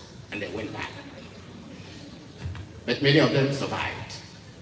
And many didn't. Last year in my discussion here, I did center it on the question of Igbo essence, character trait, and resilience, and correlated the manifestation of these attributes in our Igbo relatives who revolted at Dunbar Creek in 1803. In fact, the literary scholar, Professor Ihechukwu Madubike, in his work, entitled The Igbo Challenge in Nigeria, published in 2012, did trace the origin of the word Igbo. He traced it to the verb Igbochi or Mbochi, meaning to prevent, and by extension, prevention and or preservation. In fact, he further affirmed, quote, the first character trait of the Igbo derives from preservation or protection of self, which account for his individualism, unquote. For him, he further said, the desire for freedom, for independence, for a level playing ground, and for recognition flows from these character traits. Therefore, the Dunbar revolt by Igbo slaves was neither a surprise nor an isolated event. It is the very nature of the Igbo not to tolerate any sort of bondage. Let us recall, because I say it was not an isolated event, let us recall that even before the Dunbar revolt in 1770, that is over 30 years before the Dunbar incident, a well-known Igbo, Douglas knows him, at least intellectually, Oloda Ekweyano. In fact, I have translated his real name to Ola Uda Ekweyano. He not only resisted, I'm talking about 30 years before the Dunbar incident. This was an Igbo slave brought here, Oloda Ekweyano. He did not only resist enslavement, but actually purchased his freedom from his buyer by paying the sum of £40 in 1766 and bought his own freedom and was allowed. And so he left and traveled to Britain. And when he arrived in Britain, of course, the British laws has no position of slavery or anything. So there he fought with people of goodwill to abolish slavery in Britain in 1807, 4 years after the Dunbar incident. Olada Ekweyano, another Igbo, went to Britain and fought with the British abolitionist movement to abolish the slave trade in Britain. This was the same man who purchased his freedom. And this was an Igbo. And then, so people are still telling you about the Dunbar incident, that the Igbos, when they, I mean, the whole thing about their essence is live free or die. Historically too, in fact, there was a Toussaint Louverture of the Haitian Revolution. In fact, there was Natona who revolted also in Virginia. There was also Harriet Tubman of the Underground Railroad. In fact, I am still checking. There may be Igbo blood flowing on these revolutionaries when properly investigated. So, in other words, I have said that it wasn't an isolated event or something that was an urban legend. Historically speaking, let us even visit Igbo land itself. When you get to Igbo land, in fact, we know that Igbo people jealously cherish and guard their individual and collective freedom and autonomy. It is in the spirit of individual freedom coupled with a collective responsibility that resulted in the peculiar system of government based on village republicanism, which was a pre-colonial political system, which, according to later Prophet Victor Uchendu in 1965 research work, he described Igbo's system as an exercise in direct democracy. In fact, G.I. Jones, a British anthropologist, actually supported him by saying that, quote, every able-bodied male who is a full member of the community has a right to attend and to speak if he so wishes, unquote. That was G.I. Jones speaking about the Igbo political system. And again, Professor Cyril Onwumechiri, I always like to reference him because he gave the annual Ahedioka lecture in 2000, and this was what he noted, that the Igbo themselves, without giving power to chiefs or kings, that they organized themselves in many independent village governments, that every man could and did have his say on all matters under discussion. Nobody had any special privilege because of ancestry, unquote.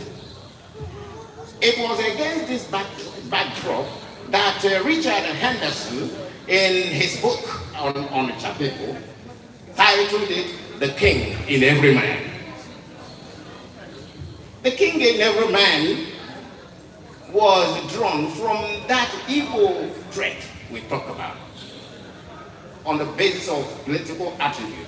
The Igbo are never compliant to either domination by a sole authority or enslavement by others. So it is against this context that the Dunbar Revolt of 1803 can be situated and understood.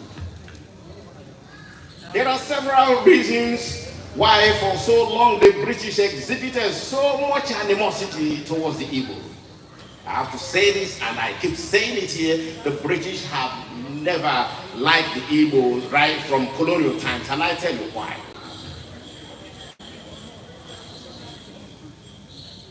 The Igbo gave the British the hardest and the toughest resistance in Africa as a whole. Because the Igbo, they claim that the Igbo had what they call the stateless or ancestral society, that they were not centralized. But what happened? Those that felt like pack of cards were the centralized society, because you defeat the king, everything falls apart. And those were the stories for the Benin kingdom and for the Hausa kingdom and for the Yoruba kingdom too. They fell like pack of cards, because once you get the Alafin, once you get the Emen, once you get any of the Oba, everything crumbles. Such was not the case with the Igbo. The Igbo, they came there and they found that they had to defeat every village, every town, one by one, and there were thousands of them, hundreds of them, and so on. Even after the defeat of the Aro expedition of 1902, it still took the British over 20 years to subdue the Igbo people. Even when they happened, when they succeeded in subduing the Igbo people, I tell you this, only a few years later, the women, Igbo women, took up arms against the same British. We know about the women, the About Women riot of 1929. So in that situation, there were over 10,000 women, in fact, marched into the administrative headquarters of the British in Oloko near Aba, and insisted that they were not going to pay any tax, because the British were contemplating on paying, on charging them tax. They said, we are not going to pay any tax, and you need to reform the one-chief system of government. Do you know what? It was, they almost closed. I'm talking about women here. They were not even involved. The British were about to close down that place until the information came from London that they have to make concessions. Tell them that you are not going to tax the women again, but tell them also that you are going to reform the warranty system. And it happened. Look, we are talking about people who have a different thing running in them. They can resist, they can revolt, they can, so long as you trample or mess with their autonomy or their way of life. So I am going to leave that there, and I move to the second so that I'll be able to wrap up. I know that I've been told that maybe I have spoken enough. That's not true. I have only done the first part of what I said I'm going to do. I am going to the second part. The second part I talked about has to do with reconciliation.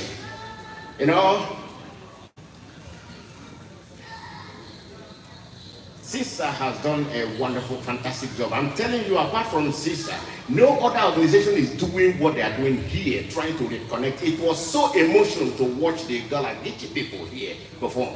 And when you see that and watch that, and what we did yesterday at the Dunbar River, it just, I think it's real. It is just real. That's what I told you, no war about that. Now what CISA is doing here has not been, it's not paralleled anyway. So, but there is something, and I have to suggest this task to CISA, to add it to what we are doing. And that's what I call reconciliation. When I talk about reconciliation, I'm actually referring to this concerted effort towards discourses that will unmask the truth about African participation in the slave trade. By this I mean open and unrestricted revelation and understanding why and how, including Africans, including Igbo, sold millions of their own brothers and sisters to European slave traders. Although this issue has been particularly important to African Americans and the Golagichi people, but it is often discussed in hushed tone without your knowledge.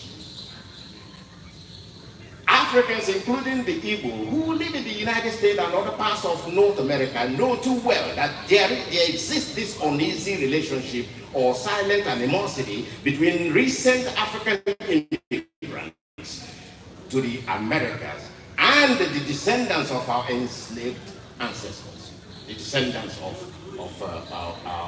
our brothers and sisters. This tense atmosphere is real and not imagined, and we should not continue to assume or pretend that all has been well. This tacit hostility is so glaring that most descendants of our African American and our Igbo and African relatives, that is, I'm talking about African Americans now, most of them would rather associate or collaborate with white Americans instead of recent African immigrants. Do we ask why? And likewise too, most recent Africans here would prefer to deal with the white people of this country than African Americans. And these are the realities that we must confront.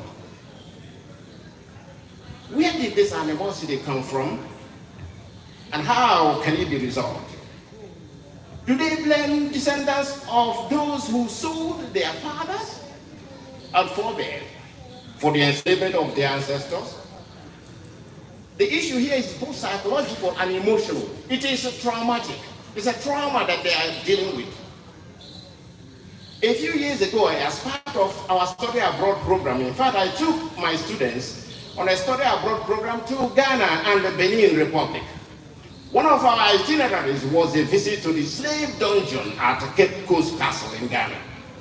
Upon arrival there and a walkthrough of the dreary slave dungeon and the door of no return, my African American students broke down in tears and were faced with the realities of what their forebears passed through before being shipped to the Americas.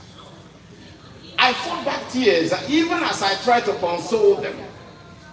Some of the provocative questions that they posed to me as their professor was, why did they treat our great-great-great-grandfathers and mothers this way?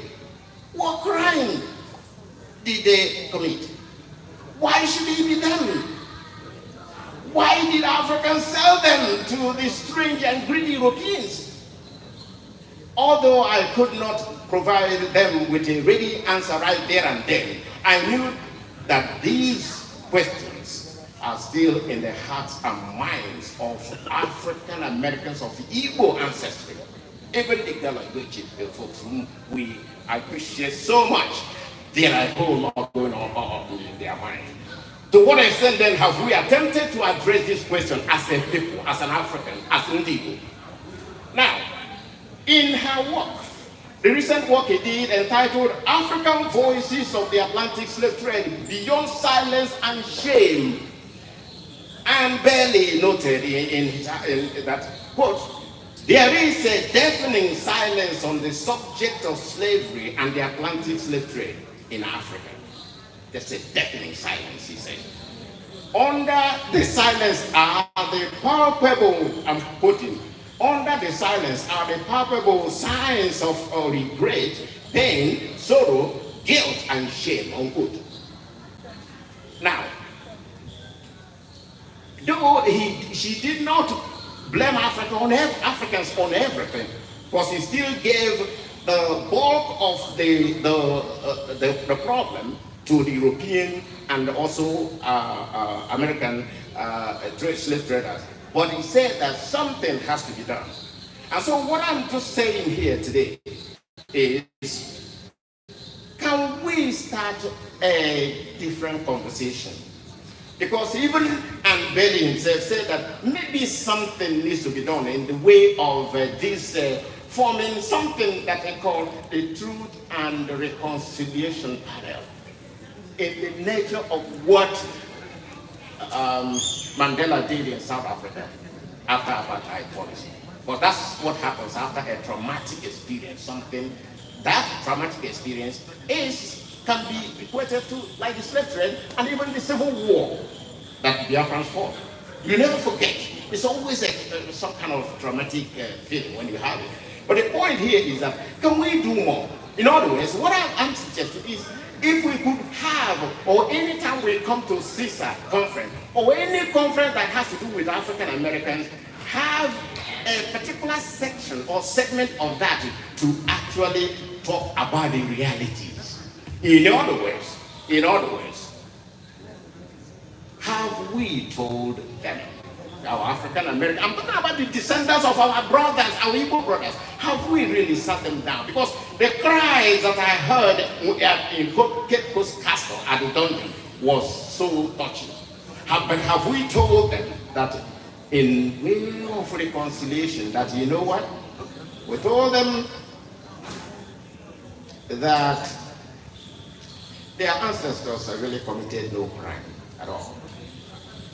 Have we also told them that we use the dreaded arrow oracle Ibini Opabi? We told them that it was manipulated as a powerful judicial tool of Igbo enslavement. Have we told them that the phantom wars waged by the Eda, Abam and Ohafia people were mostly orchestrated to produce prisoners prisoners or slaves for the Europeans? And have we also told them that sometimes the forebears were just kidnapped on their way and then sold? Have we told them that even debt to debtors, to creditors, their forefathers were sold because they owed little debt and then they were sold out? Have we told them that? Have we also told them that some people were just waylaid and then taken? If we do this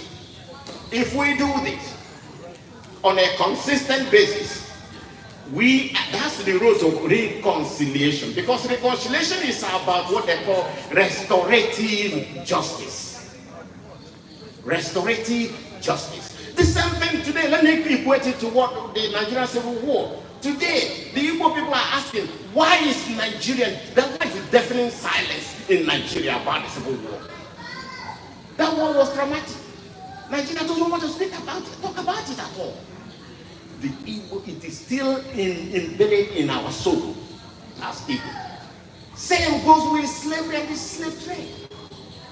It was traumatic, it's still embedded in the soul and of the. So what we want to hear from Nigeria, I'm just doing a of some comparison. What we seek from Nigeria is an acknowledgement and to us the Biafran and the Civil War situation. And what the African American descendants probably want from us, and they have not been able to say it to us and to our faces, that we need the truth to tell us what really happened, what did they do. So that conversation must continue. It is a challenge. We have to find a way to put it into any scholarly meeting, any kind of meeting like this, whereby we tell them that, look, we tell them, quote, this is my own coinage here. We affirm that we are not proud of the actions of our African ancestors who sold your father or forefathers into slavery, we are deeply sorry, unquote. This, I am concluding. I am wrapping up here. So don't worry here. So anyway, just to wrap up, I want to say here that my position, this proposal, does not in any way absorb the Europeans and American slave dealers as the major perpetrators, but reconciliation with African and our Igbo relatives will be the starting point. Once Africans and African Americans accomplish their own reconciliation, then together they can in unison demand a similar justice from Euro-American slave dealers and those who gained from slavery. To wrap up, Igbo are freedom-loving, law-abiding, hard-working, and incredibly competitive group. While respecting the liberty of others, they would rather die than being subjected to bondage. In Nigeria today, you may deny an Igbo person political participation, but never deprive them of the freedom of personal pursuit, especially business ventures and entrepreneurship. Igbo women went to war against the British to forestall operative policies that assaulted Igbo autonomy. The Igbo went to war with the rest of Nigeria to protect their freedom and the pursuit of their livelihood, free from molestation. It was also similar instinct that provoked the revolt of Igbo captives at Dunbar Creek in 1803. Besides, there is the need for reconciliation by way of restorative justice for descendants of our African American descendants of our Igbo relatives sold into slavery. Once we accomplish this, we would have fully reconnected with our ancestors on the continent of Africa and also in the diaspora. May Chukwu continue to bless all of us. Thank you so much.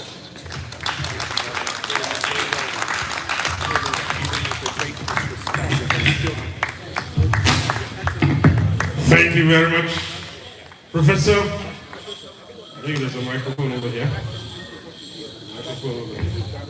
Is that one over there? Okay.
very much.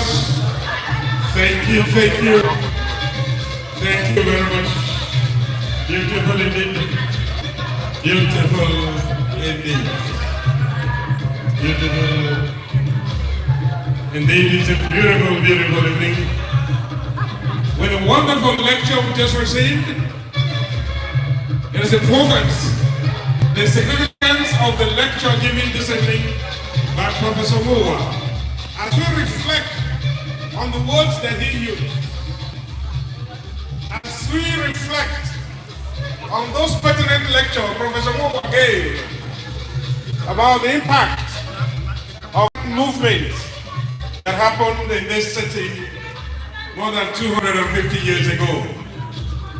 It is instructive that 260-something years, we are still remembering.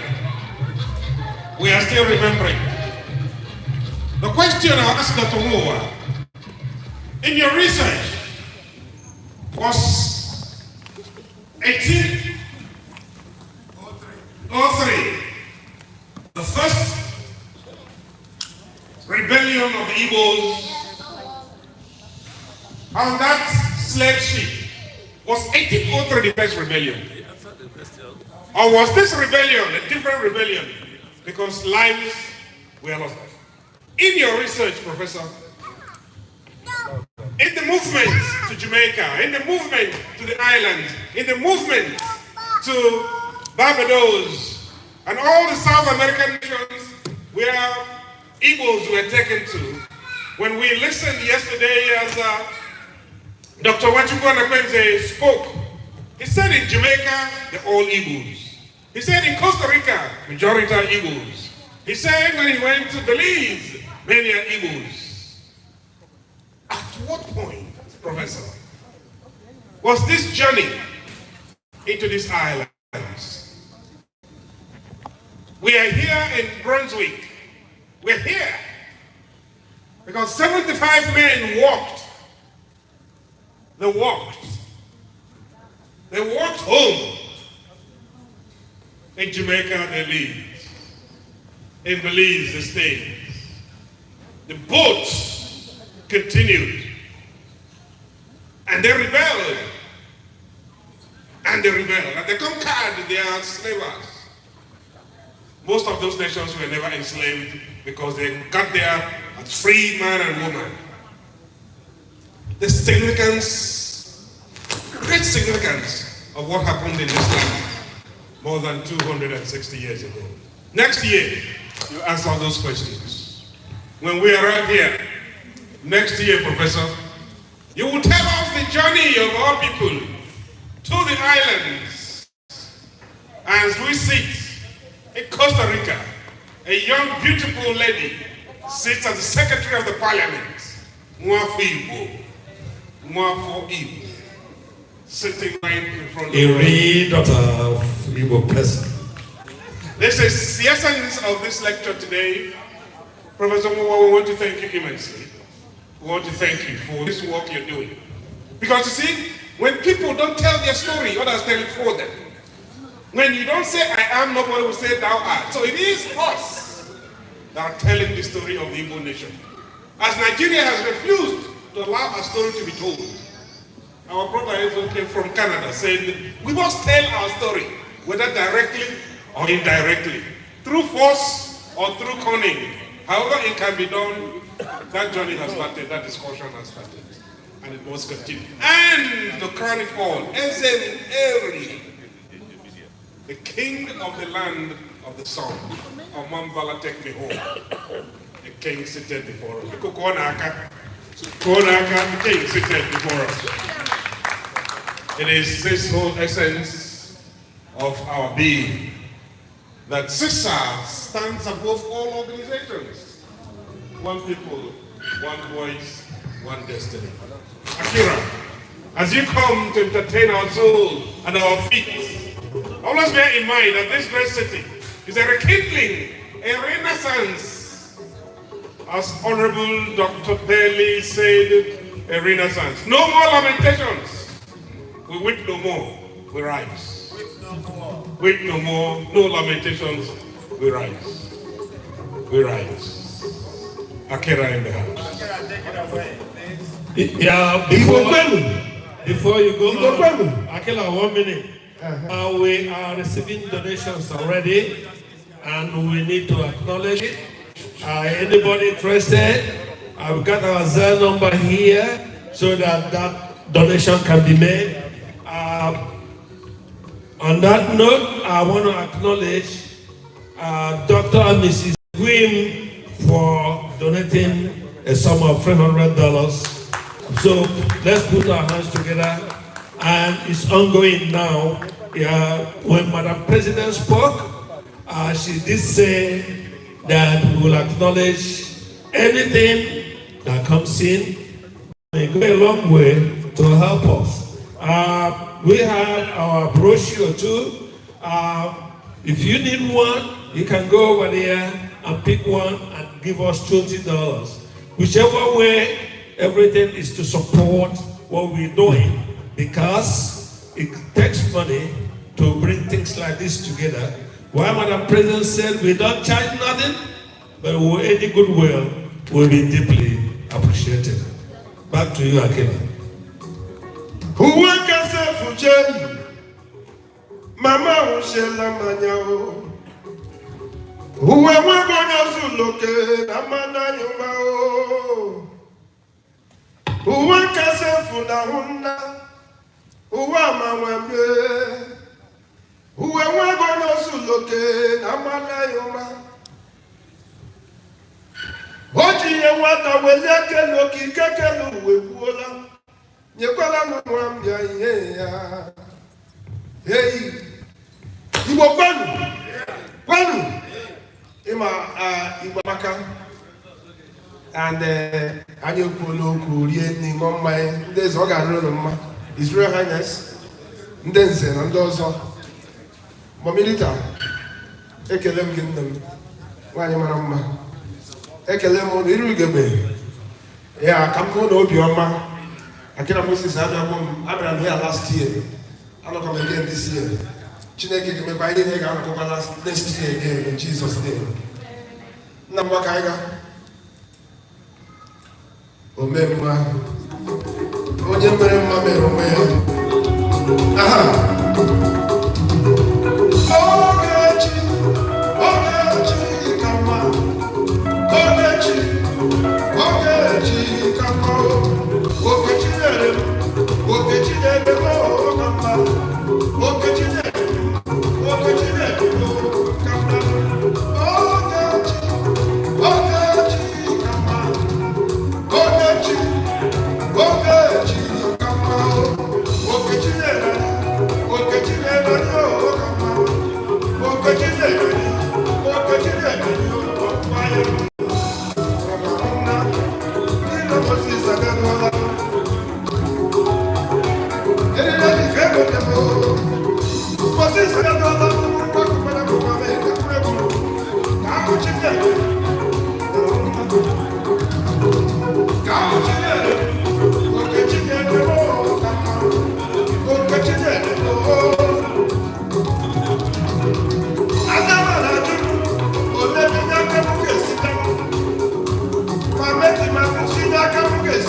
a moment for all of us to step to the floor and share with the joy of this meeting.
Ine